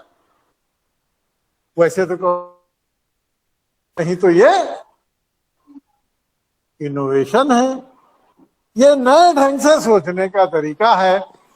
हमारा बार बार आग्रह, आपको बुलाने के पीछे का आग्रह केवल इतना, इनोवेशन ये मेरा विशेषाधिकार नहीं है, प्रिंसिपल साहब का विशेषाधिकार नहीं है। हमारी ही खोपड़ी में ऊपर वाले ने नए ढंग से सोचने का मटेरियल नहीं भरा है, आपके दिमाग में भी भरा पड़ा है, पर आप चुपचाप बैठे हो। और अगर आप, और आज की तारीख में सबसे बड़ी बात यह है कि अगर नए ढंग से सोचने का आपके दिमाग में आइडिया आता है तो उसको केवल आइडिया की सीमा तक रोक के मत रखो, उसको लोगों को बताओ। और अगर वो काम की चीज निकली तो फिर वो केवल आपको क्यों फायदा हो, सारी दुनिया को फायदा हो। और अगर सारी दुनिया को फायदा होने वाली कोई बात होगी तो फिर आपका नाम भी हो, और केवल नाम होने से क्या होगा, कुछ इधर भी मिल जाए तो उसका भी इंतजाम है कि भैया अगर आपने उसको, इसका इंतजाम कैसे होगा, वो कह रहे हैं इंटेलेक्चुअल प्रॉपर्टीज की तहत आप उसका पंजीयन करा सकते हो, और उसके बाद अगर आपके उस आइडिया का कोई उपयोग करेगा तो आपको उसमें धनार्जन भी हो सकता है। तो नाम कमाने के लिए प्रधानमंत्री बनने की जरूरत नहीं है, यूनिवर्सिटी में मेरिट में आने की या गोल्ड मेडल लाने की भी जरूरत नहीं है। ऊपर वाले ने हर एक को नए अंदाज से सोचने के लिए बुद्धि दी है, उस बुद्धि को थोड़ा धूल झाड़ो, थोड़ा उसको सक्रिय करो, आसपास जो चीजें हो रही हैं उसको देखो, और छोटे छोटे ही सही आइडियाज जो आते हैं उन आइडियाज को क्रियान्वित करने की कोशिश शुरू करो। गलत कह रहा हूं क्या? गलत कह रहा हूं क्या? तो जोर से बोलो, गलत कह रहा हूं क्या? इसका तुम लोग खुद कर सकते हो कि नहीं? कोई आप में से ऐसा है जो हाथ उठाए, जो ये कहे कि साहब मेरे को ऊपर वाले ने बुद्धि नहीं दी, मैं एकदम ही गधा या गधी हूं? हाथ उठाए। अरे कोई हाथ नहीं उठ रहा है, यानी आप ये मानने के लिए तैयार नहीं हो कि आपको बुद्धि नहीं दी है भगवान ने। आप बुद्धि ऐसा मानते हो, है ना? कितने लोग मानते हैं कि ऊपर वाले ने आपको एक बेहतरीन बुद्धि तो दी है। मेरिट में आना कोई बुद्धि नहीं मानता मैं। क्रिकेट में, गेम में जीतना, गोल्ड मेडल जीतना, फर्स्ट आना, नहीं मानता, वो भी है।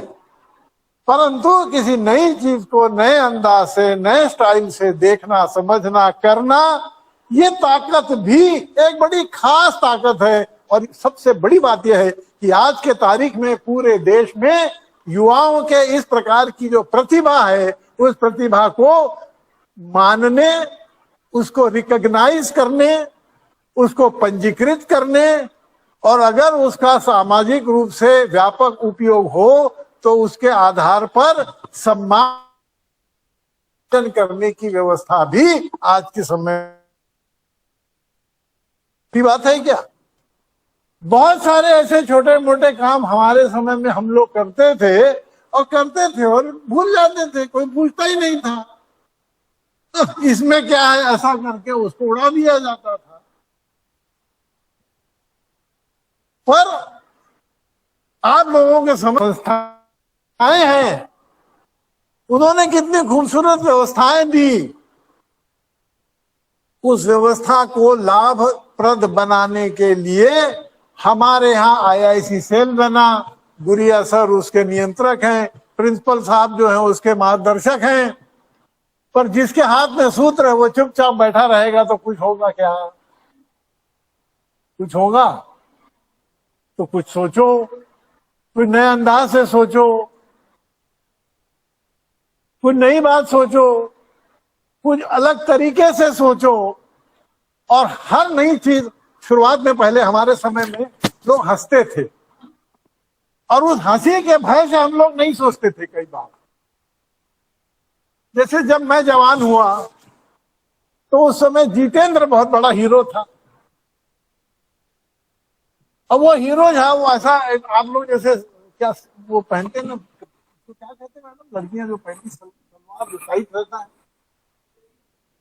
हाँ उस टाइप की पैंट रहती थी हम लोग, एकदम पैर से चिपकी हुई, यानी ऐसा जोर से करोगे तो सिलाई फट जाए, इतनी टाइट। बड़ा गड़बड़ लगता था कि भाई ये कैसी पैंट पहने, इसमें बड़ी तकलीफ है। पर सारे लोग वही पहन रहे हैं तो जबरदस्ती हम भी पहन रहे हैं,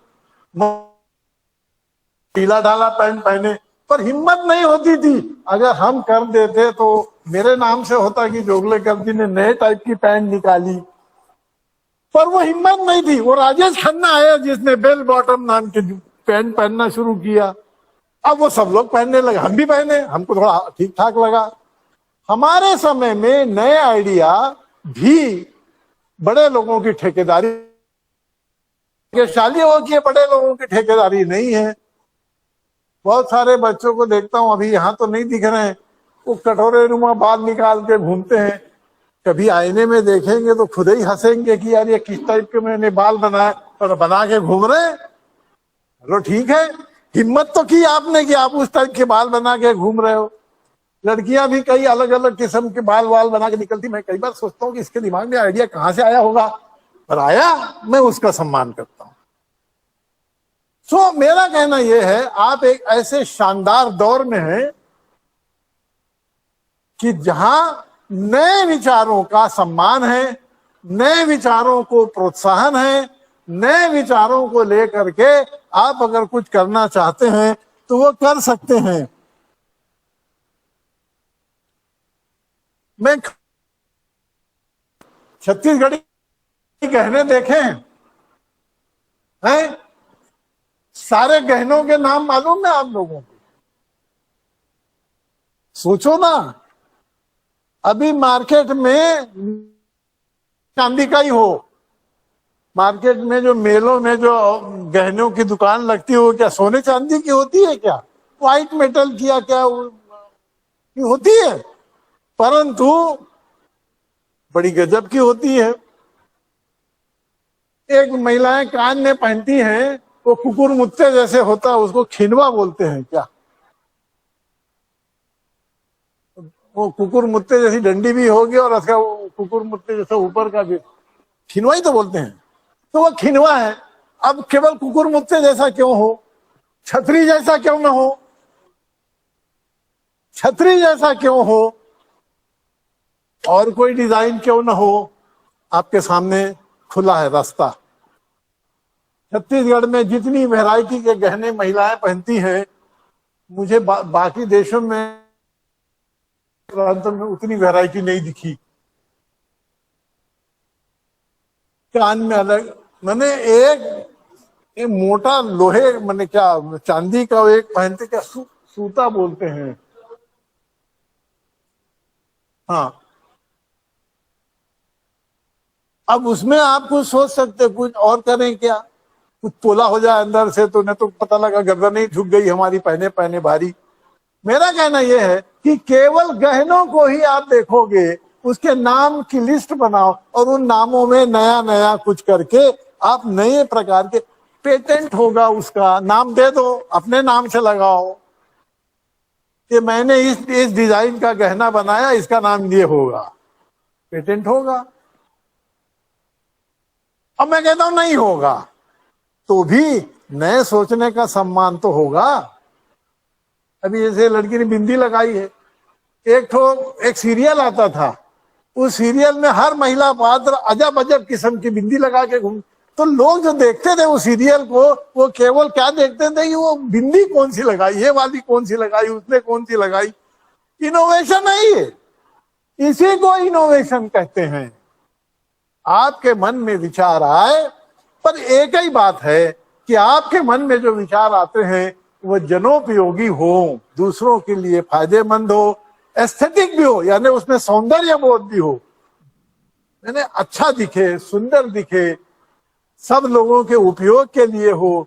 अब तक जो हो रहा है उसमें थोड़ी सुधार की व्यवस्था हो, काम करने में सहजता की बात हो, ये सब अगर हो रहा होगा तो फिर आपके इनोवेशन का सम्मान है।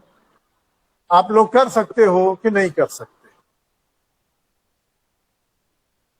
आप लोग कर सकते हो कि नहीं कर सकते? अभी भी आवाज इतनी मरी मरी क्यों आती है? मुझे आप पर भरोसा है कि तुम कर सकते हो, और तुम लोगों को अपने आप पे भरोसा नहीं है। बताओ कौन होशियार है, तुम या मैं? मुझे तुम्हारे प्रतिभा पर विश्वास है, तुमको अपनी प्रतिभा पर विश्वास नहीं है। कौन अच्छा है, मैं या तुम?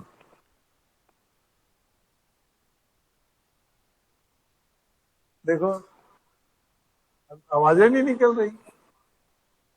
मैं अच्छा नहीं हूं? मुझे तो तुम लोगों पर भरोसा है कि तुम बहुत कुछ कर सकते हो।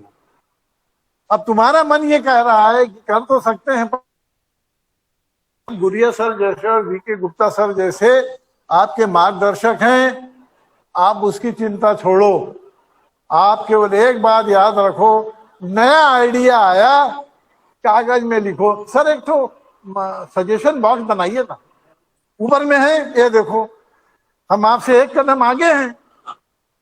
कुछ नहीं करना है, अब फलाना कुछ भी आइडिया है, चार लाइन लिखे और डब्बे में डाल दिए। कोई डांड तो नहीं है उसमें, दंड थोड़ी मिलेगा जी।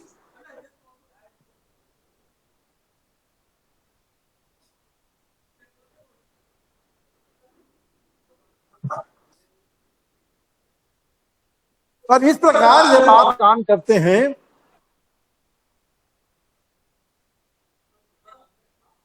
बोलिए। अच्छा ओके सर, कह रहे हैं आप कंप्लीट कर लीजिए फिर मैं। तो मेरा कहना केवल इतना है ना सजेशन बॉक्स आप दीजिए। आईआईसी को 3 स्टार की रेटिंग मिली।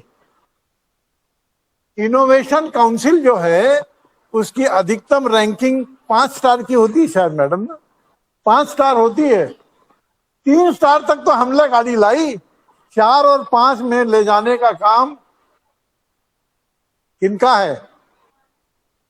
आप लोग उसमें योगदान दोगे या नहीं दोगे? सही में कितने लोग योगदान देंगे? हाथ उठाओ, मैं नाम लिखूंगा। मैं नाम लिखूंगा, मैं पीछे पड़ जाऊंगा। ये देखो सब लोग हाथ उठाए हैं। सर इनको रजिस्टर दीजिए तो नाम लिखाइए। ये सब योग, कुछ भी करिए, कुछ भी लिखिए, सुझाव दीजिए, और आपके सुझावों के चलते आईआईसी की हमारी रैंकिंग बड़ी होगी। आपको मालूम है हमको नैक में A ग्रेड मिला, यानी क्या हुआ? सिंह निकल आए हमारे आपके। हमको A ग्रेड मिला, इसका मतलब यह है कि पूरे छत्तीसगढ़ में हम वो संस्था हैं जो कुछ नया करने की, कुछ नए ढंग से काम करने की, कुछ व्यवस्थित ढंग से काम करने की ताकत रखते हैं। और कॉलेज की ताकत कौन होता है? हैं? तुम लोगों की खाना वाना खा के नहीं आए क्या? हैं? तो जोर से बोलो ना भाई, मेरे कान फट। बोलो कॉलेज की ताकत कौन होता है? आप काम करिए, हम आपके साथ खड़े हैं। इनोवेशन काउंसिल को सबसे ज्यादा दमदार बनाने की जिम्मेदारी आप। सर ये रजिस्टर में नाम घुमवाइए, मैं इनको फॉलो अप करने वाला हूं। नाम लिखना है और मोबाइल नंबर डाला है कि नहीं? या तो इनको पकड़ूंगा कैसे मैं? भाग जाएंगे सर, नाम लिखे। धोखाधड़ी है ये। मोबाइल नंबर भी डालिए और कौन सी क्लास में है डालिए, इनोवेशन काउंसिल को राष्ट्रीय स्तर पर नाम दिलाने का जिम्मा आपका है। स्वीकार है? शाबाश, ये आवाज थोड़ी ठीक थी पहले से। इनोवेशन काउंसिल को नेशनल लेवल तक रिकॉग्नाइज करने की जिम्मेदारी, थैंक यू वेरी मच, जो उन्होंने जो दिया है उस पर हम और आगे बेहतर काम कर सकेंगे। मैं मिसेस जोगलेकर को निवेदन करता हूं कि वो अपनी बात करें।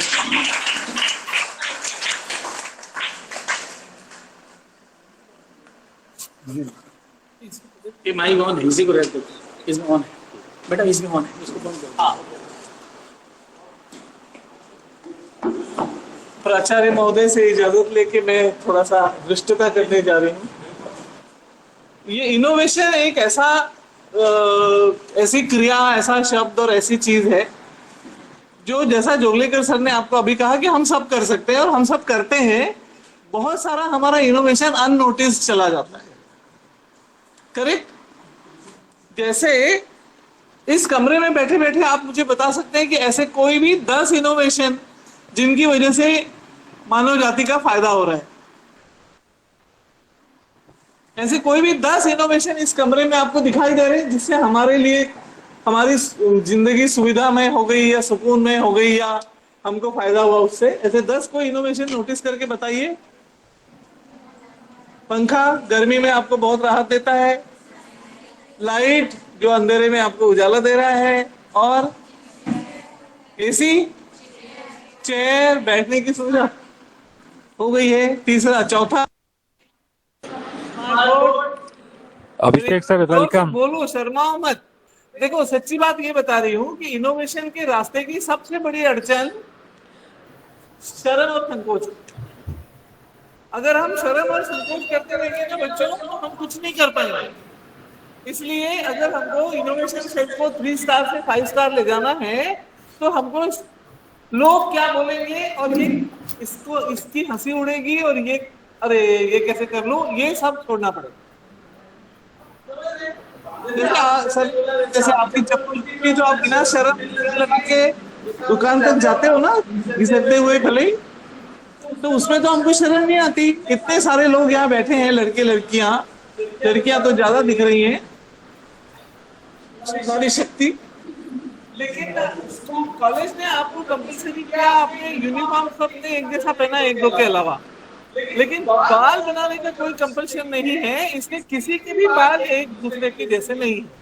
हर एक ने हेयर स्टाइल अलग से बनाई है। ये इनोवेशन है ना, आपने अपनी सोच से, आप मुझे क्या अच्छा लगेगा वैसा आपने बाल बनाया। इसमें तो आपने संकोच नहीं किया, चले जाऊंगी तो हम संकोच कब करते हैं? हम संकोच तब करते हैं जब हमारे मन में हमारे किए हुए शोध का हंसी उड़ने का डर हमको लगता है। तो सबसे पहले हंसी उड़ने के डर से उभरिए, इससे ऊपर आइए। कोई नहीं हंसता कभी किसी को। रेलवे ट्रेन में जब हम जाते हैं, हमको टिकट रिजर्वेशन नहीं मिलता तो हम न्यूज़पेपर बिछा के नीचे बैठते हैं ना, तो जब हमारी मजबूरी है तब हम इससे नहीं डर रहे कि लोग हमको क्या बोलेंगे नीचे बैठ के जा रही पेपर पे। तो इस डर को हमेशा के लिए मन से निकाल दीजिए कि मैंने अगर कोई अनोखी चीज की या नई चीज की तो उसकी हंसी उड़ेगी। इनोवेशन एक बहुत स्पेशल क्वालिटी है ह्यूमन बीइंग्स की, उसको मैक्सिमम इस्तेमाल कीजिए, ज्यादा से ज्यादा। घर में खाना बनाते समय सब्जी में आपके नमक ज्यादा हो जाता है तो हम क्या करते हैं? उस आलू डालते हैं ना। तो ये सारा इनोवेशन हम घर में भी कर रहे हैं, बाहर भी कर रहे हैं। कॉपी हम लिख रहे हैं, कॉपी में बगल में एक दोस्त बैठी है, उसने नोटबुक नहीं लाई, उसकी कॉपी भर गई है, तुरंत हम एक बीच का पन्ना फाड़ के उसको देते हैं। स्केच पेन का कलर खत्म हो जाता है तो पीछे से 2 बूंद पानी डालते हैं, करते नहीं है सर। तो जब ये करने में संकोच नहीं है तो कुछ चीजें करके उनको रिकॉर्ड करने में किस बात का संकोच? मुझे हमेशा से, आप लोग हंसोगे भी, लेकिन मुझे हमेशा से एक बात का बड़ा ताज्जुब लगता था। सालों गुजर गए, हमारे वॉशरूम में टॉयलेट के पास एक शावर आया, नल से लगा हुआ एक शावर आया है इस्तेमाल। कितना उससे आसान हो गया है काम। हुआ है कि नहीं हुआ है, लेकिन उसको मेरी उम्र 67 साल की हो गई तब तक वो नहीं आया था। बचपन से हम वो एक तो डब्बा डालडा का नहीं तो कोई चीनी का डब्बा लेकर के टॉयलेट में जाते थे, और अब जाकर वो आया। ये पहले हमारे दिमाग में बात क्यों नहीं आई? क्योंकि संकोच उसका एकमात्र कारण है। अरे शावर नहीं भी होता तो एक कम से कम लंबा सा पाइप ही लगा देते, पाइप से भी पानी आ सकता था। लेकिन हमने वो सोचा भी होगा तो कभी किया नहीं, क्योंकि शर्म, संकोच। ये क्लचर बहुत लोगों ने लगाया है ना, ऐसा कितने लोगों ने लगाया सिर पे? यू विल नॉट बिलीव, मैं जब कॉलेज में पढ़ती थी मेरी बड़ी इच्छा रहती थी कि ऐसा एक कोई डिवाइस आ जाए जिससे जो गर्दन पे बाल झुकते रहते हैं, जिनसे बहुत गर्मी होती है, उनको मैं ऐसे ऊपर टांग दूं। हाँ, तो मैं ऐसे करती थी और मैं रबर लगाती यहाँ से ऐसे रबर, क्योंकि उस समय ये था नहीं। मेरे दिमाग में कई बार आता था कि जो कपड़े सुखाने की क्लिप है वैसा कुछ हो जाए, वही ना लगा लूं मैं, कि कम से कम गर्दन पे न बाल आए और ऊपर लटके रहें। हाँ, नहीं लगाई मैंने, नहीं लगाई मैंने। कपड़े सुखाने वाली क्लिप मन में आने के बावजूद नहीं लगाई, यही सोच के कि अरे लोग बोलेंगे पागल हो गई है ये। और उस समय बाल भी थोड़े ज्यादा थे सर, उस समय बाल भी थोड़े मोटे थे, तो वो क्लिप नहीं आती उसमें। लेकिन ऐसे क्लचर की खोज तो इसीलिए हुई ना। तो हम हमारी किस छोटी छोटी बात से कौन सी बड़ी बात निकलेगी हमको पता नहीं। इसलिए संकोच मत कीजिए। कोई भी शोध कार्य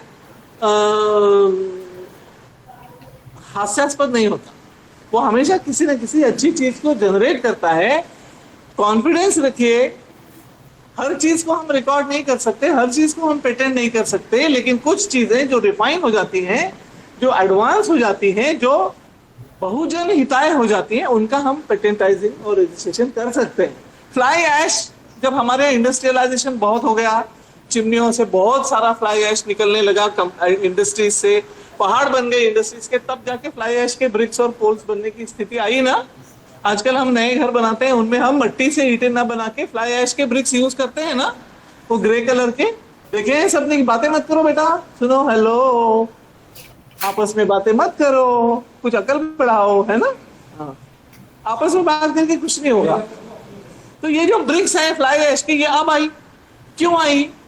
क्योंकि वो फ्लाई ऐश के पहाड़ों से निजात पाना था और उसको कहीं सदुपयोग करना था, ताकि वो जो वेस्ट है जिसका कोई इस्तेमाल नहीं है, कुछ इस्तेमाल हो। लोग आजकल प्लास्टिक के रोड्स बना रहे हैं। तो ये इनोवेटिव ब्रेन का ही नतीजा है। हम छोटे से शुरू करें और बड़े तक पहुंचे, क्योंकि संसाधन वही है, उन्हीं संसाधनों में हमको काम करना है।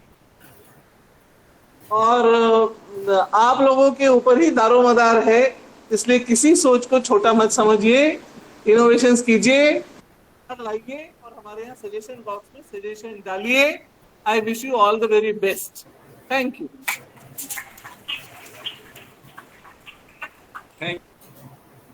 आपकी इंस्पिरेशन निरंतर मिलते रहेगा और हमारे स्टूडेंट्स जो है जरूर हमारे जो ऊपर में इनोवेशन काउंसिल के सामने रखा गया है कि शेयर योर आइडिया।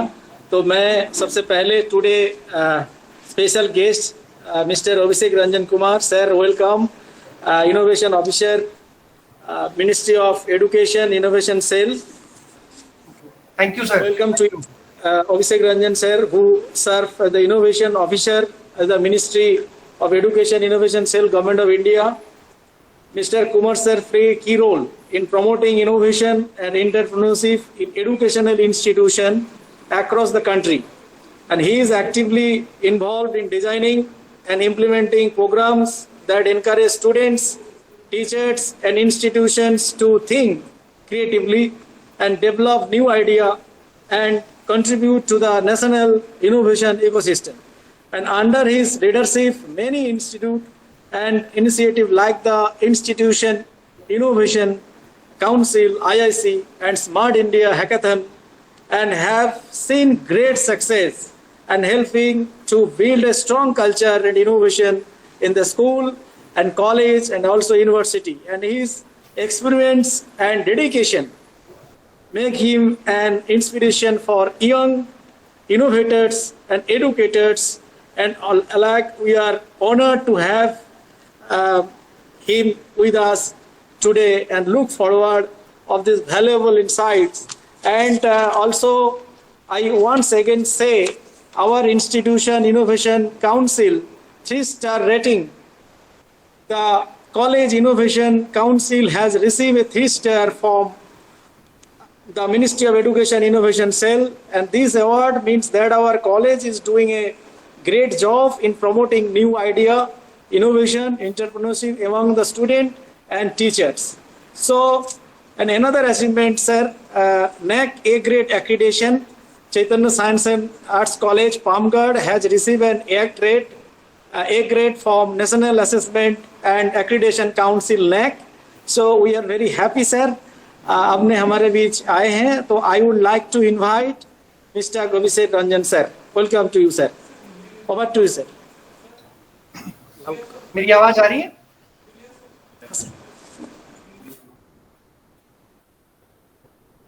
एक बार पीछे से जो बच्चे हैं एक बार हाथ उठा के बता सकते हैं आवाज आ रही है? बहुत बढ़िया, बहुत बहुत धन्यवाद। मैं माफी चाहता हूँ, थोड़ा विलंब से जुड़ा। सबसे पहले डॉक्टर एन गुड़िया जी, जो हमेशा ही मैं पर्सनली बड़ा मोटिवेटेड फील करता हूँ, आपसे बात करना, आपकी पूरी जर्नी देख के मुझे खुद ही बहुत खुशी मिलती है। और अभी रेटिंग की बात हो रही थी तो मुझे याद है जो पहला कन्वर्सेशन कि क्या करना है आईआईसी में और वहां से अब और क्या बेहतर कर सकते हैं, इस जर्नी में आपके साथ होना मेरे लिए गौरव का विषय है। तो आपको बहुत बहुत धन्यवाद कि आपने मुझे इस कार्यक्रम के साथ जोड़ा। आज के कार्यक्रम में हमारे जिनको सुनने से मुझे लगता है कि सबको नई जानकारी, नई प्रेरणा मिली होगी, ऐसे कुमार राजू सर, गरिमा मैडम, मैं अभी सुन रहा था मैम, और Chaitanya science and arts college Pamgarh की पूरी टीम को, खास करके वीरेंद्र तिवारी जी को, हमारे IQAC जो कोऑर्डिनेटर है उनको, हमारे डॉक्टर VK गुप्ता जी जो जिनकी लीडरशिप में ये सारी चीज़ें वहाँ पे बड़े अच्छे तरीके से चल रही है। आर्ट एंड साइंस कॉलेज होने के नाते इस कॉलेज के प्रति एक विशेष लगाव भी है, और जिस तरीके से आप काम करने की कोशिश करें पिछले 2 सालों में, जिस तरह की परफॉर्मेंस, जिस तरह की एक कहते हैं ना पैशन दिखाया है, वो बड़ा प्रेरक है, वो बहुत बेहतर है। सबसे पहले तो टीम को मैं बधाई देना चाहता हूँ कि पिछले बार जो हमारी शुरुआत हुई थी आपकी, एक स्टार से शुरुआत करी थी और इस साल आप 3 स्टार तक है। वो जर्नी को पॉइंट वाइज देखे तो हमने शुरुआत करी थी 5.93 स्कोर से और इस साल हम 40.38 तक पहुंचे। अभी भी हमें बहुत काम करने की जरूरत है, बहुत आगे जाने की जरूरत है। और इसी परिप्रेक्ष्य में जो आपने ये कार्यक्रम आयोजित किया है, खास करके IP को लेकर, यहाँ पे अलग अलग कोने से बच्चे आए हुए हैं जो आज के विषय को, जो हमारे रिसोर्स पर्सन है उनके थ्रू वो समझने जानने की कोशिश करेंगे। और आप निरंतर ऐसे प्रयास करते रहते हैं जिसकी जानकारी आप मुझे भी साझा करते हैं, इसके लिए मैं बहुत आभारी हूँ। बट एक जो अच्छी बात है जो मैं बाकी इंस्टीट्यूशंस को भी एग्जाम्पल के तौर पे शेयर करता हूँ कि अपने यहाँ पे IIC बेसिकली 3 बातें करती है जो मैंने समझा पिछले 4 सालों में। एक तो कहता है कि टीम अच्छी होनी चाहिए। ये इनोवेशन एंटरप्रेन्योरशिप अकेले का काम नहीं है। अगर हमारे यहाँ अच्छी टीम होगी तो हम बहुत अच्छा उसका परिणाम देख पाएंगे।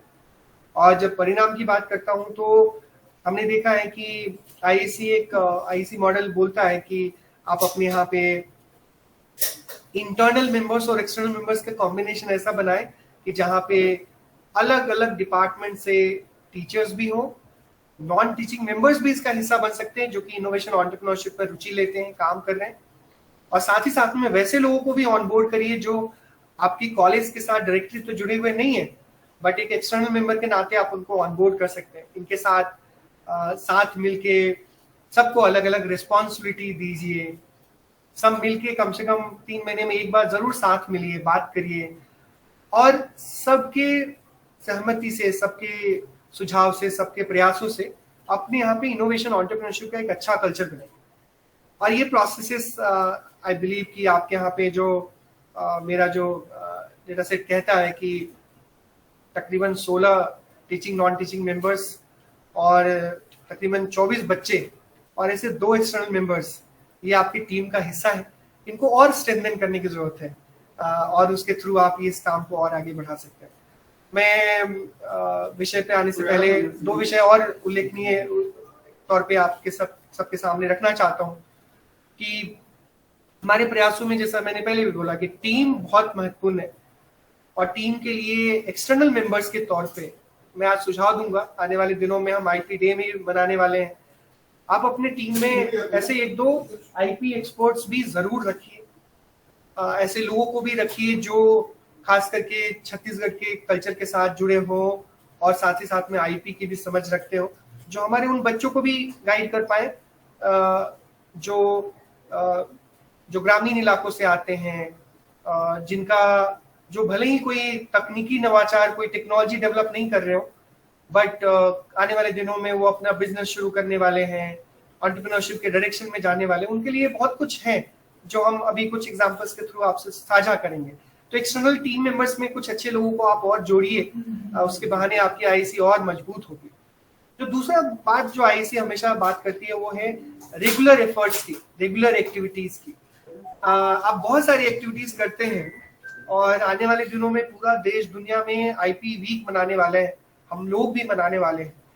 इस आई नो कि अभी थोड़ा एग्जामिनेशन का भी टाइम है और मे बी छुट्टियों का भी समय शुरू हो रहा होगा, बट शायद बाद में भी आप कर सकते हैं कि बच्चों को रियल लाइफ में कहाँ कहाँ पे आईपीज है। जैसे आज मैम भी बता रही थी, बहुत अच्छे से समझा रही थी, बाकी लोग भी समझाते हैं, बट कोई ऐसा कुछ ग्रुप में कुछ अच्छे बच्चों के साथ छोटे विजिट में भी 1 आवर का कैंपस में, कैंपस के बाहर कुछ ऐसे 3-4 ग्रुप अलग अलग लोकेशंस पे, कोई मार्केट में, कोई इंडस्ट्री में, कोई इंस्टीट्यूशन में, ऐसे करके, और थोड़ा उनको समझने की कोशिश की कौन कौन से इसमें आईपी कंपोनेंट्स हैं।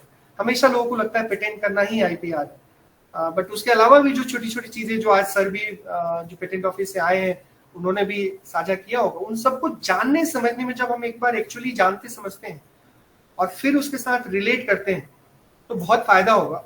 और ये सारे आईपीएस कंपोनेंट को समझने जानने के बाद जो अपने अच्छे जो आईपीएस से रिलेटेड जो चीजें हैं उसको अपने आईपी रिपोजिटरी का हिस्सा बनाना। आईएसी ने इनोवेशन के अलावा आईपी रिपोजिटरी भी क्रिएट किया है, जहां पे पेटेंट के अलावा आप ट्रेडमार्क, कॉपीराइट से रिलेटेड इंफॉर्मेशन भी आप वहां पे रख सकते हैं।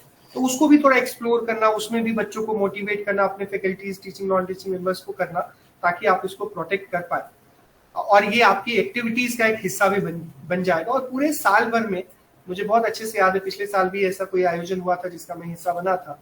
तो अपने साल भर में बच्चों को रेगुलरली अलग अलग आईपी के कंपोनेंट्स पे, अपने आईपी ऑफिस भी बहुत तरह की कोर्सेज करती है। मैंने भी व्यक्तिगत रुचि दिखाते हुए पिछले साल एक ऑनलाइन ट्रेनिंग सेशन का हिस्सा बना था, जस्ट समझने के लिए कि क्या नया चीज चल रहा है और कैसे मैं बाकियों को भी प्रेरित कर पाऊँ। तो नागपुर सेंटर से बहुत सारी इनिशिएटिव भी चलती है और मुझे लगता है कि सर यहाँ पे उसके बारे में भी चर्चा जरूर किए होंगे। तो ऐसे बच्चे जो थोड़ा और इस सेक्टर में अभी आईपी ऑफिस में बहुत अच्छे लेवल पे काफी बड़ी संख्या में लोगों को ऑनबोर्ड किया है, जो आने वाले दिनों में पेटेंट के सेक्टर में लोगों को और जल्दी पॉलिसी लेवल पे भी बहुत सारे चेंजेस हो रहे हैं, कई सारे पेटेंट अटॉर्नीज ऑनबोर्ड हो रहे हैं।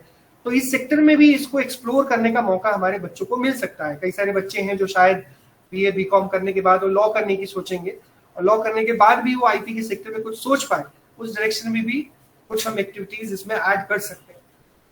और तीसरा जो विषय जो आईपी हमेशा आईएसी जो बोलता है, प्रमोट करता है, कि मैंने बात करी टीम की, मैंने बात करी एक्टिविटीज की, एक जो तीसरा है कि नेशनल लेवल की जो इनिशिएटिव्स है, एक्टिविटीज है, मेरे पास वो इन्फॉर्मेशन नहीं है कि कपिला में आपके यहाँ से कितने लोगों ने आपने कुछ लेवरेज लिया है कि नहीं, बट कपिला प्रोग्राम के through AICT non AICT approved institutions को भी सपोर्ट कर रही है और उसमें जो फाइलिंग और एग्जामिनेशन फीस है उसको रिम्बर्स कर रही है। और पिछले साल इस योजना में 100 patent filing cost, examination cost reimburse करने की एक ऑफर था और बहुत सारे इंस्टीट्यूशंस ने उसको अवेल करने के लिए उन्होंने क्लेम किया है। मुझे लगता है कि आपके इंस्टीट्यूट में भी किया होगा, अगर नहीं किया होगा तो इस साल जरूर आप उसका फायदा उठाएं अपने यहाँ पे। और ये हमारा आइडिया ये था कि इंस्टीट्यूशनल पेटेंटिंग को हम बढ़ावा दें, प्रमोट करें। अब क्योंकि बहुत सारी विषय हुई है, तो मैं उन विषयों को नहीं छूना चाहता जो हमारे स्पीकर्स ने कवर किया होगा, बट कुछ चीजें जो मैंने अपने व्यक्तिगत पिछले दिनों में हमारे यहाँ छत्तीसगढ़ में स्मार्ट इंडिया हैकाथॉन हमने 3 लोकेशंस पे आयोजित किया। उनमें से एक लोकेशन पे कैसी सुविधाएं हैं उसको देखने के लिए मैं गया था, और वहां पे हमने कार्यक्रम भी किया गुरु घासीदास विश्वविद्यालय। आई थिंक वहां से भी एक मैम आई भी। उस दौरान में मैंने कुछ एक्सप्लोर भी करने की कोशिश करी, और कुछ चीजें मुझे बड़ा ध्यान में आया कि कैसे आईपी उसमें बहुत हेल्प कर सकता है। जैसे आपको पता है कि छत्तीसगढ़ में धातु कला, जो खास करके मेटल से रिलेटेड जो चीजें हैं, उसका कितना एक पहचान उससे जुड़ी है। और पिछले दिनों ही मैं कार्यक्रम में गया था दिल्ली में, वहां पे बस्तर से खास करके और भी कई तरह से कई जगहों से लोग आए थे, जो अपने यहाँ के धातु कला की चीजों को उन्होंने प्रदर्शित किया था। और अभी मुझे जानकारी मिली कि सरकार ने उसको जीआई टैगिंग के थ्रू भी उसको प्रमोट करने की कोशिश की है। बट उसके बीच में हमें समझने की जरूरत है, जो यहाँ पे बच्चे मौजूद हैं, कि हमारे यहाँ की ऐसी चीजें भी बहुत सारी चीजें, जैसे हमारे यहाँ के लोक नृत्य है, लोक गीत है, कोई अच्छे कलाकार है, आपके बीच में से कोई हो सकता है बहुत अच्छा कलाकार है, और वो अपने ओरिजिनल शैली में उन्होंने, चाहे वो नृत्य का हो या कोई गीत संगीत का हो, अगर वो कुछ बना रहे हैं, अगर उनको जानकारी होगी कॉपीराइट की, तो उसको कॉपीराइट करवा सकते हैं ताकि कोई दूसरा आपका मिसयूज ना कर पाए। और कॉपीराइटेड होने से आपका जो क्रिएशन, उसकी वैल्यू भी बहुत ज्यादा होगी, लोग उसको काफी तवज्जो देंगे। सो ये कॉपीराइट की चीजों को समझना बहुत जरूरी है। और हमारे जो खास करके जो नैसर्गिक प्रतिभा के धनी होते हैं, हमारे नेचुरल टैलेंट जो हैं, जो ग्रामीण इलाकों से, आदिवासी इलाकों से जो आते हैं बच्चे, उनमें कई तरह की पारंपरिक चीजों के प्रति, चाहे वो कुछ बनाने का हो या कुछ बोलने से रिलेटेड हो, जैसे मैंने अभी बात करी कि वहां पे इन सब चीजों के बारे में जब उनकी समझ होगी, तो शायद वो केवल अपना ही भला नहीं कर रहे होंगे, बल्कि वो अपने समाज में वैसे लोगों को भी प्रेरित कर रहे होंगे कि तुम अगर कुछ अच्छा कर रहे हो तो इसको प्रोटेक्ट करो, इसको करने से आपको इसका लाभ होगा। बहुत सारी आज मैं कल ही एक व्यक्ति से बातचीत कर रहा था, जो यहाँ पे all India institute of Ayurveda वहाँ पे काम करते हैं, और वो स्टार्टअप, ऐसे लोग जो आयुष और आयुर्वेदा से जुड़े लोग हैं, उनको सपोर्ट करते हैं।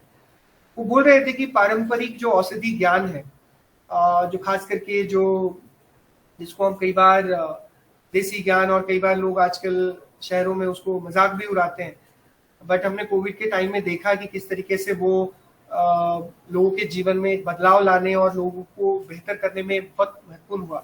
ऐसे बहुत सारे छत्तीसगढ़ के इलाके में, जड़ी बूटियों में, भिलाई के इलाकों में मुझे किसी ने दिया और मेरे बड़े काम आया, बड़ी कम कीमत में, और एक बहुत ही कह सकते हैं कोई MBBS MDS की डिग्री वाले किसी डॉक्टर ने नहीं दी, बट हाँ, उनका अपना एक अस्तित्व है। तो कहने का सेंस क्या है कि ऐसे जो ट्रेडिशनल इंडियन नॉलेज सिस्टम, जिसको आजकल बोलते हैं, जो हमारा पारंपरिक भारतीय ज्ञान है, उससे रिलेटेड भी और कई सारी चीजें जो हमारे क्षेत्र में जो उसकी खासियत है, जो चीज जिसका इस्तेमाल लोग करते आ रहे हैं, वैसे चीजों को डॉक्यूमेंट करना, उसको पेटेंट करना भी एक महत्वपूर्ण पहल हो सकती है। एज ए इंस्टीट्यूशन भी आप इस पहल को अपने हाथों में ले सकते हैं, और शायद वो आपकी इंस्टीट्यूशन की एक अलग पहचान भी बना सकता है कि आप अपने क्षेत्र के वैसी चीजों को पेटेंट करने की पहल कर रहे हैं, जिनको शायद जब मुझे पहली बार पता चला कि बासमती चावल के ऊपर अमेरिका पेटेंट करवाना चाहता है, तो हमें लगा कि हम तो, हमारे कई पुस्तकों के लोग इसको यूज करते आ रहे हैं, और दुनिया के बाकी दूसरे देश उसको पेटेंट करना चाहते हैं, और उसको लेकर एक बड़ा मुहिम चला, और उसका सारा कुछ आप जानते ही हैं। कहने का सेंस क्या है कि कई बार हमारी जो चीजें होती हैं वो दुनिया के दूसरे लोग यूज कर लेते हैं। ऐसे आसान जो चीजें हैं जो इजिली अवेलेबल हैं, या उन सब चीजों के बारे में जिसके बारे में शायद हमारे विद्यार्थी उतना अवेयर नहीं है, उतना सेंसिटाइज नहीं है, उसके बारे में बताना समझाना बहुत जरूरी है। इन सब के अलावा हमारे बहुत सारे ऐसे बच्चे भी हैं जो खेती किसानी के से जुड़े हुए हैं, उन क्षेत्रों से आते हैं जहाँ कृषि में बहुत सारे नवाचार होते हैं। मैं एक इंस्टीट्यूशन में ही गया था छत्तीसगढ़ में, और उन्होंने मुझे एक बात बताई कि कैसे हमारे आसपास के जो फार्मर्स हैं उनके फार्मिंग करने के जो तरीके हैं उसमें हमने ऑब्जर्व किया कि वो कुछ ऐसे देसी औजार बनाते हैं जो शायद उनकी मेहनत, पैसा और समय तीनों बचाते हैं, है ना। और वो देसी औजारों का कोई पेटेंट नहीं होता, कोई कुछ उसका उनके पास कोई प्रोटेक्टेड नहीं होता। उन्होंने मुझे एक चीज दिखाया था, मुझे एग्जैक्टली याद नहीं है कि वो किस चीज के लिए यूज कर रहे थे, शायद वो बीज बोने का या खाद छींटने का कुछ ऐसा था, और वो बड़ा यूनिक था और उन्होंने उनको हेल्प करी। सो सेंस क्या है ना कि हमारे आसपास में भी बहुत सारे ऐसे इनोवेशन हमारे फार्मर्स कर रहे हैं, हमारे कम्युनिटी में कोई ऐसा आदमी कर रहा है, हम थोड़ी हेल्प करके उनको शायद और कुछ नहीं तो डिजाइन पेटेंट के तहत कुछ अच्छे लोगों के साथ कनेक्ट करके, आई नो कि इसमें भी बहुत सारे प्रोसेसेस हैं और वो आदमी के पास उतना समय नहीं होगा, बट फिर भी हम इन सब चीजों को लेकर भी समझने की दृष्टि से अगर हम जाएंगे, ये भी डिफरेंस समझना कि ऑलरेडी पेटेंटेड है अगर कोई चीज और हमने कुछ लगता है कि हमने कुछ नया बना रहे हैं, तो वो डिफरेंशिएट कैसे करेंगे। एक जो चीजें जो मैंने देखा है कि डिजाइन पेटेंटिंग के बारे में तो जरूर हमारे बच्चों को कॉपीराइट के बारे में, ट्रेडमार्क के बारे में, सब चीजों, ये ऐसी चीजें हैं जो इनके डे टू डे लाइफ में यूज होगा। एक विषय जो मुझे हमेशा ध्यान में आता है कि आईटी का वैल्यू समझना। अभी एआईसीटी ने देश भर के 9 लोकेशन पे इनोवेशन सेंटर्स खोले, और ये इनोवेशन सेंटर्स इस काम के लिए खोले गए कि देश में टेक्नोलॉजी ट्रांसफर एक ऐसा विषय है जिसके बारे में बहुत कम लोग उसका इस्तेमाल कर रहे हैं। खास करके हमारे एकेडमिक इंस्टीट्यूशंस में लोग पढ़ने पढ़ाने के काम में इतने बिजी रहते हैं, उनके पास समय नहीं है। कई बार समय भी है तो वो कई बार समझ नहीं पाते कि इसका वैल्यूएशन क्या होगा। वैल्यूएशन भी समझ में आ रहा है तो एग्जैक्टली किसको अप्रोच करें ताकि वो हमें हेल्प करे, और कौन है जो इसका राइट इंटेंडेड कस्टमर है। ये सारी बातें समझ कई बार नहीं आती है, या कई बार उतने रिसोर्सेस नहीं होते। रिसोर्सेस होने के बावजूद भी समय नहीं होता, और कई बार प्रायोरिटी में भी वो चीजें नहीं होती, और कई बार हम पेटेंट फाइल करके उसकी बहुत अच्छी फ्रेमिंग करवा के अपने ऑफिस में लगाते हैं, दुनिया भर को बताते हैं, सीवी में भी ऐड करते हैं, बट एक्चुअली में दुनिया के लिए यूज नहीं हुआ। तो ये भी बहुत जरा एक जरूरी चीज है कि एक्चुअली हम अपने यहाँ पे टेक्नोलॉजी ट्रांसफर, आई नो कि आपके यहाँ पे कुछ लिमिटेड लोगों के लिए शायद वो यूजफुल हो, बट टेक्नोलॉजी ट्रांसफर जैसे शब्दों को भी हमें अपने बीच में समझाना बताना जरूरी है। छोटी छोटी आजकल लोग हम कई बार स्टार्टअप की दुनिया में उसका बहुत ज्यादा वैल्यू है कि अगर हम कोई वेंचर शुरू कर रहे हैं तो छोटी छोटी चीजों को हम ध्यान देते हैं। हमारा लोगो, हम लोगों के डिजाइन पे बहुत फोकस करते हैं, बट लोगों को प्रोटेक्ट करना कि लोगो भी हमारे आईपी हमारा प्रोटेक्टेड रहे, इस दिशा में आप अपने आसपास में मैं एक सजेशन दूंगा कि आप अपने आसपास के मार्केट में एक सर्वे करवाइए, पूछिए कि कितने लोगों ने अपने डिजाइन का, अपने बाकी चीजों का एक तरह से आईपीआर की दृष्टि से उन्होंने कुछ काम किया। कितने लोग हैं जो रजिस्टर्ड वेंचर चलाते हैं, कितने लोग हैं जो बेसिक कंप्लायंसेस, वो तो अलग बात होगी, बट कम से कम आईपी के हिसाब से कितने लोग हैं जो अवेयर हैं। कल के दिन में कोई एक ऐसा ब्रांड, छोटा सा ब्रांड, छोटी सी इनिशिएटिव एक किसी गांव के किसी कोने में शुरू हुआ, वो दुनिया भर के क्षेत्र में पहुंचता है, तो कैसे उसको लोग देखेंगे। वो वहां पे ये छोटी छोटी चीजों को भी बहुत महत्व दिया जाएगा। अभी मैं एक इनोवेटर से बात कर रहे थे जो दुर्ग से है, और वो दुर्ग में रह के डिफेंस सेक्टर के लिए एक अच्छे इनोवेशन पे काम कर रहे हैं, और वो आदमी इतना पैशन के साथ काम कर रहे हैं। दुनिया भारत के जितने भी संस्थाएं हैं जो इस सेक्टर में काम कर रही है उनको भी सपोर्ट कर रही है।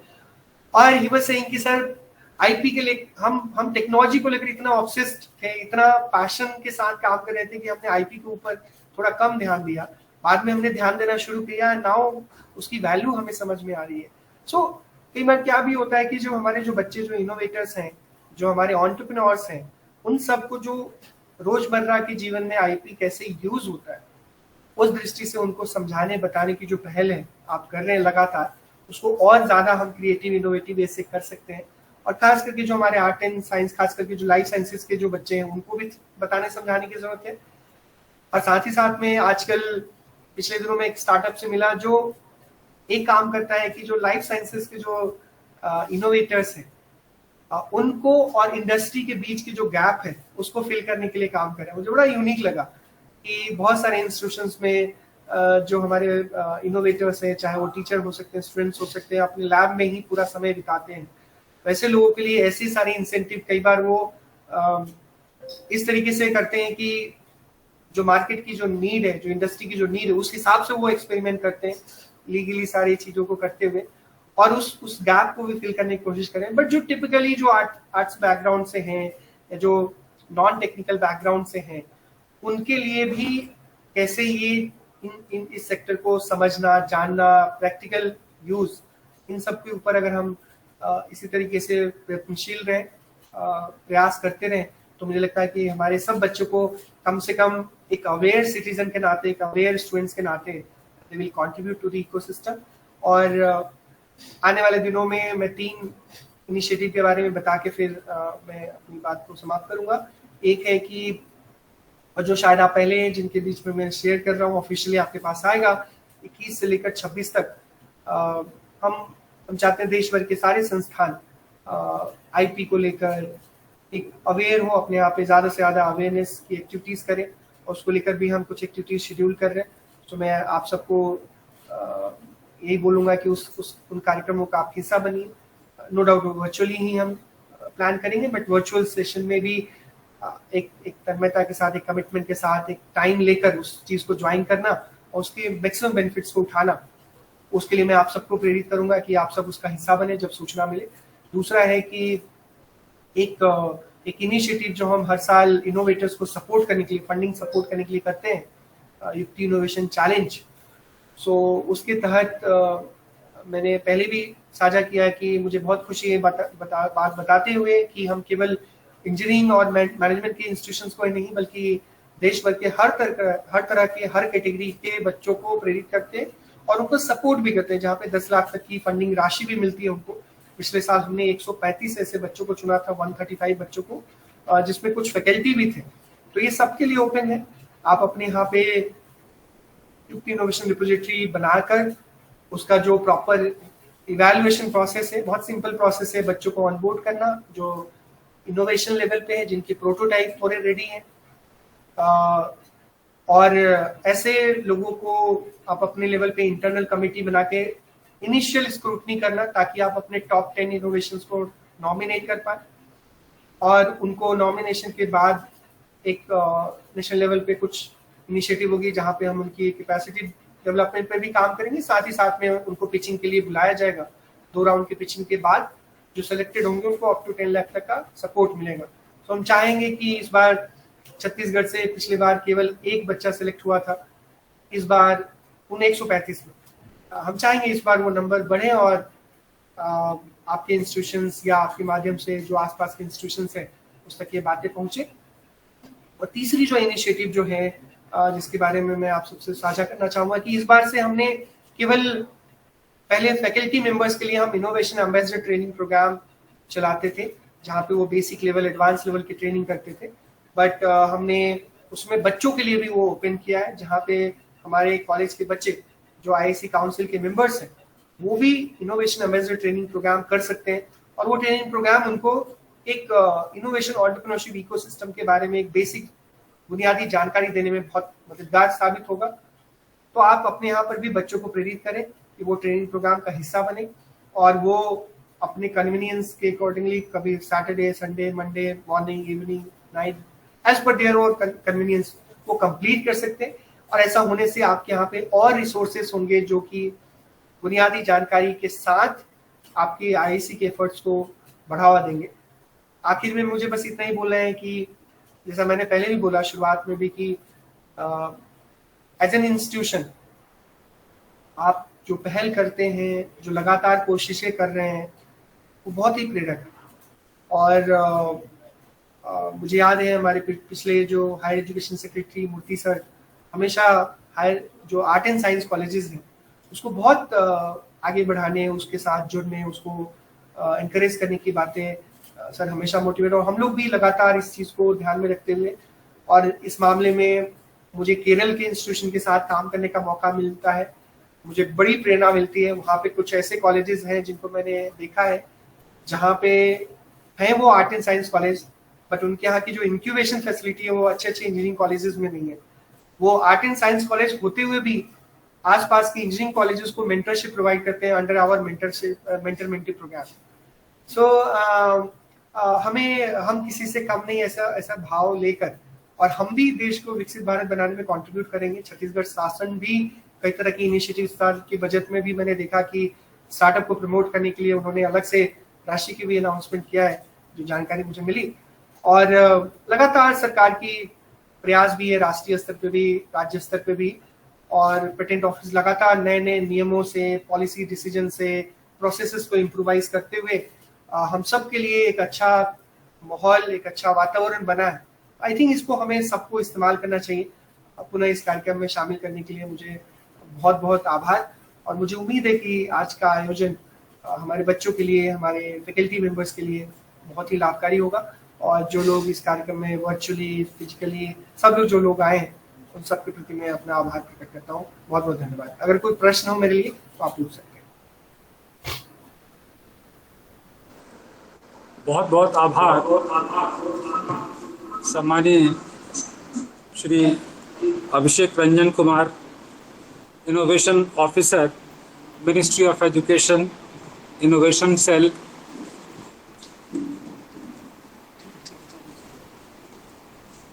मुझे बहुत गर्व है कि बहुत ही महत्वपूर्ण जानकारी आज के विद्वान स्रोत,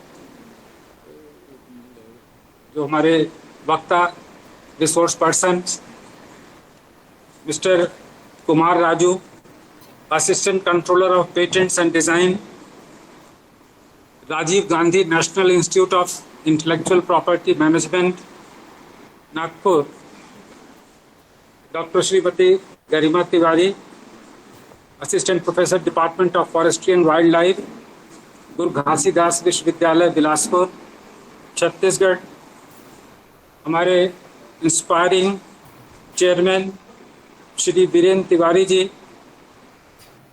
member chairman governing board, Chetan science and arts college Pamgarh, IQAC coordinator professor V.Y.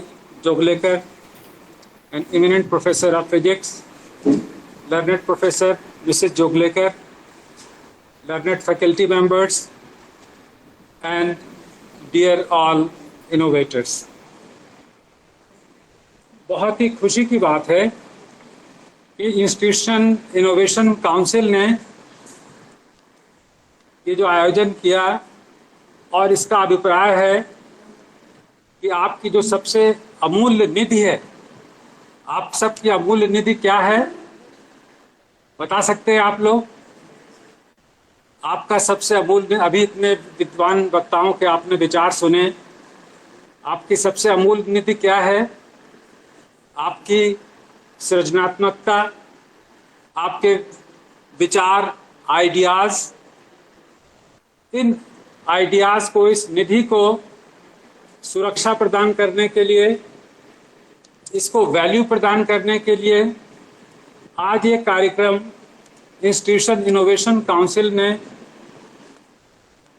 के तत्वाधान में आयोजित किया गया। मैं इसके लिए भी काउंसिल को धन्यवाद देता हूं। और आप ये जो प्रयास कर रहे हैं, यही हमारा प्रोत्साहन है, जिसके माध्यम से हम आगे बढ़ रहे हैं।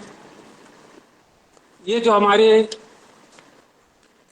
3 वर्षों की यात्रा इनोवेशन काउंसिल के साथ में है, मुझे ये कहने में बहुत गर्व है कि नेशन की जो इनोवेशन काउंसिल है, they have generated a new culture in the nation to sensitize innovation in higher educational institution. और इसका एविडेंस है, जैसे नेक की प्रक्रिया के दौरान जब हम कार्य कर रहे थे तो हमने पाया एक नए किस्म का एनलाइटमेंट था, चाहे वो इंडियन नॉलेज सिस्टम हो, चाहे महाविद्यालय के प्रांगण में एक औषधि पार्क की संजीवनी उद्यान के विकास की बात हो, जिसमें से 200 से अधिक प्रकार के प्लांट्स हैं। हमारे यहाँ पर राइस का सीड बैंक है, बहुत सारे फाइबर्स, टिम्बर्स। हमें बहुत गर्व है कि छत्तीसगढ़ एक ऐसा राज्य है जो प्राकृतिक संसाधनों से भरपूर है, जिनकी चर्चा अभी अभिषेक रंजन जी अपने संबोधन में कर रहे थे। यहाँ पर जैव विविधता भरपूर है, वनस्पतियाँ हैं, जंतु हैं, औषधियाँ हैं, और यहाँ पर लोग हैं, इनोवेटिव बच्चे।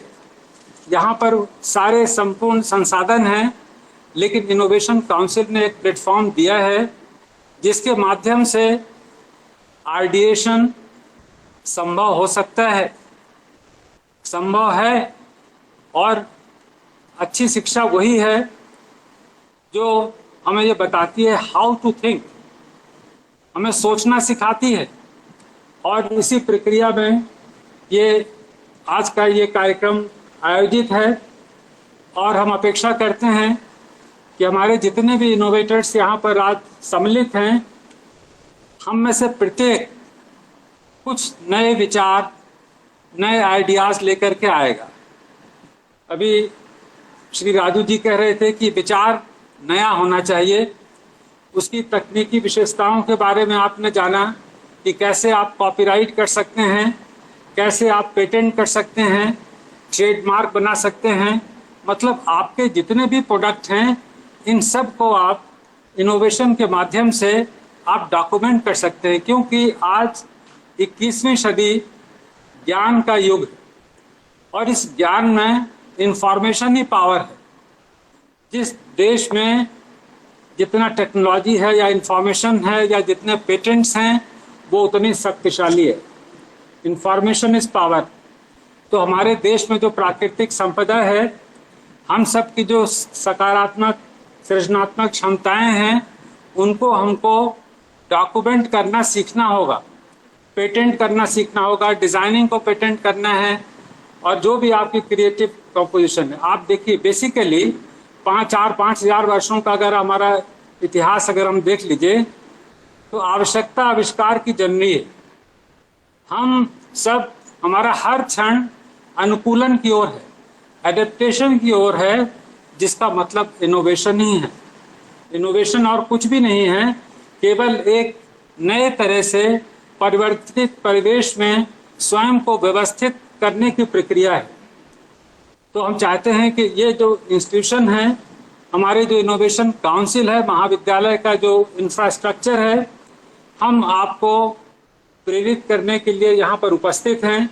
हम आपको सोचना सिखाना चाहते हैं कि कैसे आप आइडिएशन करें, उस आइडिएशन को कैसे आप डेवलप करें, इंक्यूबेट करें, फिर उसको आप प्रोटोटाइपिंग करके हम आपको मेंटर से भी मिलाएंगे।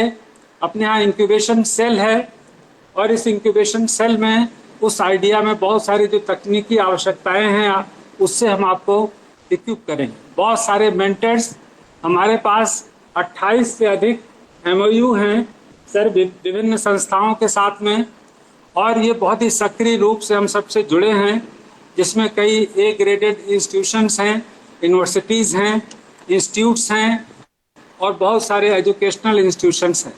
तो ये नेटवर्किंग का युग है।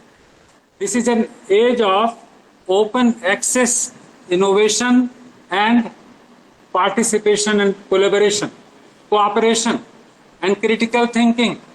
और अगर ये सब हम अप्लाई करेंगे तो हमारी जो भी सीमाएं हैं उनको हम पार कर सकेंगे, और एक बेस्ट वे में हम सोसाइटी को कंट्रीब्यूट कर सकते हैं। मुझे दो ही चीज़ें हमेशा लगती हैं। एक तो है अबंडेंस। प्रकृति में अनंत संभावनाएं हैं, यहाँ कुछ भी नहीं है। प्राकृतिक प्रक्रियाओं में न तो ऊर्जा का संकट है, न ही क्लाइमेट का कोई इशू है, केवल हमको उसके अनुसार अपने को व्यवस्थित करना है। बहुत सारी सस्टेनेबल प्रैक्टिसेस हैं। हमने अपने स्वयं अपने परिसर में एक छत्तीसगढ़ी मैग्निफिसेंट छत्तीसगढ़ करके बनाया हुआ है। वहाँ पर बहुत सारे आइडियाज़ हैं, चाहे वो इंटीग्रेटेड वेस्ट मैनेजमेंट के आइडियाज़ हैं, और बहुत सारे ऐसे बिंदु हैं जहाँ पर कि आप पेटेंटिंग की आवश्यकता है। आप मेंटर्स के साथ में इंटरैक्ट कीजिए, रेगुलरली हमारे मीटिंग्स जो होते हैं उसमें आप जुड़िए, और विशेष रूप से हमारे जो इनोवेशन एम्बेसडर्स हैं वो विद्यार्थियों की जो भी समस्याएं हैं, आइडिया सबमिट करना बहुत ही आसान है। जैसा श्री जोगलेकर जी ने कहा, एक सजेशन बॉक्स है, सिंपली अपना नाम, मोबाइल नंबर, क्लास लिख दीजिए एंड पुट इट, और आप बता दीजिए, मोबाइल में शेयर कर दीजिए, बॉक्स में डाल दीजिए, ईमेल में कर दीजिए, किसी व्हाट्सएप में भेज दीजिए। You are always welcome. आपका डॉक्यूमेंटेशन बहुत महत्वपूर्ण है। मैं आभार व्यक्त करना चाहता हूँ। 200 से अधिक रजिस्ट्रेशन हमारे इस IPR वेबिनार में हुए, ऑनलाइन ऑफलाइन मोड में लोग जुड़े थे। पर्पस केवल promotion of innovation and entrepreneurship ही है। और आज बच्चों ने कहा कि वो बहुत सारे बच्चे हमारे लिए, हम लोग ग्रामीण क्षेत्र में सर काम करते हैं, और यहाँ पर असीम संभावनाएं सस्टेनेबल डेवलपमेंट और एग्रीकल्चरल सेक्टर से हैं, और कुछ औषधि प्लांट्स में भी काम हो रहा है। तो निश्चित रूप से आपकी जो बहुत ही अच्छी योजना है, जैसे कपिला योजना है, कपिला योजना में हमने रजिस्ट्रेशन किया है, लेकिन अभी उसमें आइडिया सबमिट नहीं कर सके हैं। लेकिन इस वर्ष हम लोग प्रमोट कर रहे हैं कि हमारे आइडियाज़ जो है उसमें रजिस्टर हों और उसको हम लोग आगे बढ़ाएं। तो पेटेंटिंग हमारा एक विशेष प्रयास होगा इस वर्ष, क्योंकि आइडियाज़ आते तो हैं लेकिन उस प्रक्रिया से बच्चे परिचित नहीं हैं, तो वो आइडिया आगे नहीं बढ़ पाते। लेकिन इस प्रक्रिया को हम और सशक्त बनाएंगे ताकि IPR इसमें फाइल हो सके। और जो सेक्टर्स आपने पॉइंट आउट किए, निश्चित रूप से उन सेक्टर्स में हम ध्यान देंगे ताकि हम एक छत्तीसगढ़ की जो सस्टेनेबल प्रैक्टिसेस हैं, कल्चर की और लाइफ स्टाइल की, उनको हम अपना सकें और एक सशक्त रूप से हम कंट्रीब्यूट कर सकें। पुनः मैं इंस्टीट्यूशनल इनोवेशन काउंसिल को धन्यवाद देता हूं, डॉक्टर गुरिया जी को धन्यवाद देता हूं और उनकी टीम को धन्यवाद देता हूं, और जो इनोवेटर्स यहाँ पर आए और जो हमारे सम्मानीय विद्वान रिसोर्स पर्सन ने जो महत्वपूर्ण जानकारियाँ हम सबको दी हैं, निश्चित रूप से बहुमूल्य हैं। हम उस दिशा में आपके मार्गदर्शन में काम करेंगे, और मैं महाविद्यालय की ओर से, इंस्टीट्यूशनल इनोवेशन काउंसिल की ओर से, इनोवेशन काउंसिल जो मिनिस्ट्री ऑफ एजुकेशन की सेंट्रल बॉडी है, उसके प्रति हार्दिक आभार ज्ञापित करना चाहता हूं कि आपका बहुत ही व्यवस्थित कैलेंडर है, और वो कैलेंडर हमें निरंतर मार्गदर्शन देता है कि हम एक निश्चित समय सीमा में गतिविधियां एक क्रमबद्ध ढंग से करेंगे। तो मुझे पूरा विश्वास है कि एक निश्चित सीमा में हम लोग उस लक्ष्य को प्राप्त कर सकेंगे जो आपने निर्धारित किया है। पुनः महाविद्यालय परिवार की ओर से सभी जो ऑनलाइन ऑफलाइन मोड में हमारे इनोवेटर्स जुड़े हैं, आभार व्यक्त करता हूं। सम्मानीय अभिषेक रंजन जी, राजू कुमार जी, डॉक्टर श्रीमती गरिमा और हमारे जो सम्मानीय चेयरमैन सर हैं, निरंतर हमें वो प्रेरणा देते हैं, और उन्हीं की प्रेरणा का ये स्वरूप है कि हम लोग इनोवेशन में इंडियन नॉलेज सिस्टम से लेकर के सस्टेनेबल डेवलपमेंट प्रैक्टिसेस को परिसर में सक्रिय कर सके हैं, और बहुत सारी एक्टिविटियां वर्ष भर हम संचालित करते हैं। और IQAC के कोऑर्डिनेटर बहुत ही एम्बिशियस और मोटिवेटिंग एनर्जी है हमारे परिसर में, निरंतर हम सबको इनोवेशन के लिए प्रेरणा देते हैं। मैं अब ज़्यादा समय नहीं लूँगा। पुनः मैं आप सबके प्रति हार्दिक आभार व्यक्त करता हूं और नमस्कार करता हूं। डॉक्टर गुड़िया जी, थैंक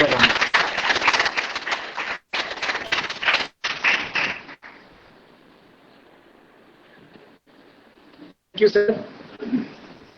आज के प्रोग्राम के speaker, distinguished speaker mister Kumar Raju sir, महाविद्यालय की तरफ से आभार सर। अपने मूल्यवान जो बातें आईपीआर पेटेंट फाइल डिजाइन से लेके हासिल करने व्याख्यान दिया, महाविद्यालय हमेशा आभार रहेगा। उसके साथ हमारे आज के special guest mister Abhishek Ranjan Kumar sir, innovation officer, ministry of education innovation cell, doctor Garima Tiwari, assistant professor, department of polity, department Ghasidas, Kendriya Vishwavidyalaya Bilaspur. आज के हमारे patron of program mister Vivek Tiwari sir, chairman governing body science and art college Pavagarh, principal sir doctor Vivek sir, IIC president, principal of the college and IIC coordinator, सब मेरा नमस्कार, आभार। हमने इस programme में जुड़े हैं। मैं कुछ इंफॉर्मेशन बताना चाहूँगा। जितने पार्टिसिपेंट्स आपका सर्टिफिकेट देगी, रजिस्टर्ड मेल आईडी, आपने रजिस्टर जो मेल आईडी है उसी मेल आईडी एक फील्ड आपको करना है, आपको सर्टिफिकेट मिलेगी। आप जरूर मेल किया जाएगा आपको रजिस्टर्ड ईमेल आईडी पर। और जो स्टूडेंट हमारे ऑफलाइन में दे रहे हैं, आप जो एस्पिरेंट हैं के नाम सर सर्टिफिकेट ऑनलाइन फीडबैक पाया जाएगा, आपको भी सर्टिफिकेट मिलेगी। तो फिर से all faculty members outside institution 5-7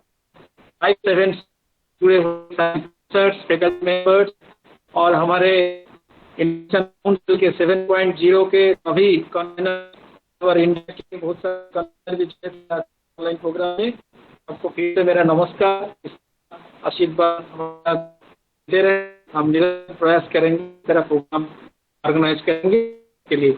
respected sir के परमिशन से आज को सकते हैं, किसी प्रकार की जानकारी को चाहिए आप कर सकते हैं। जिस रजिस्ट्रेशन मेल आईडी है में मेल कर सकते हैं इंफॉर्मेशन, या एज ए प्रॉब्लम हो आईआईसी से रिलेटेड, काउंसिल से रिलेटेड, या अंदर अगर डिजाइन की या फाइल करना चाहते हैं हो चाहिए, चैतन्य साइंस कॉलेज प्रयास कर रहे हैं इनोवेशन को प्रमोट करने का। जो ग्रामीण क्षेत्र में जो कॉलेज में सब नहीं भी फ्यूचर है, आगे बढ़े सभी स्टूडेंट। और मैं चाहूँगा अपने गांव के नाम। Thank you.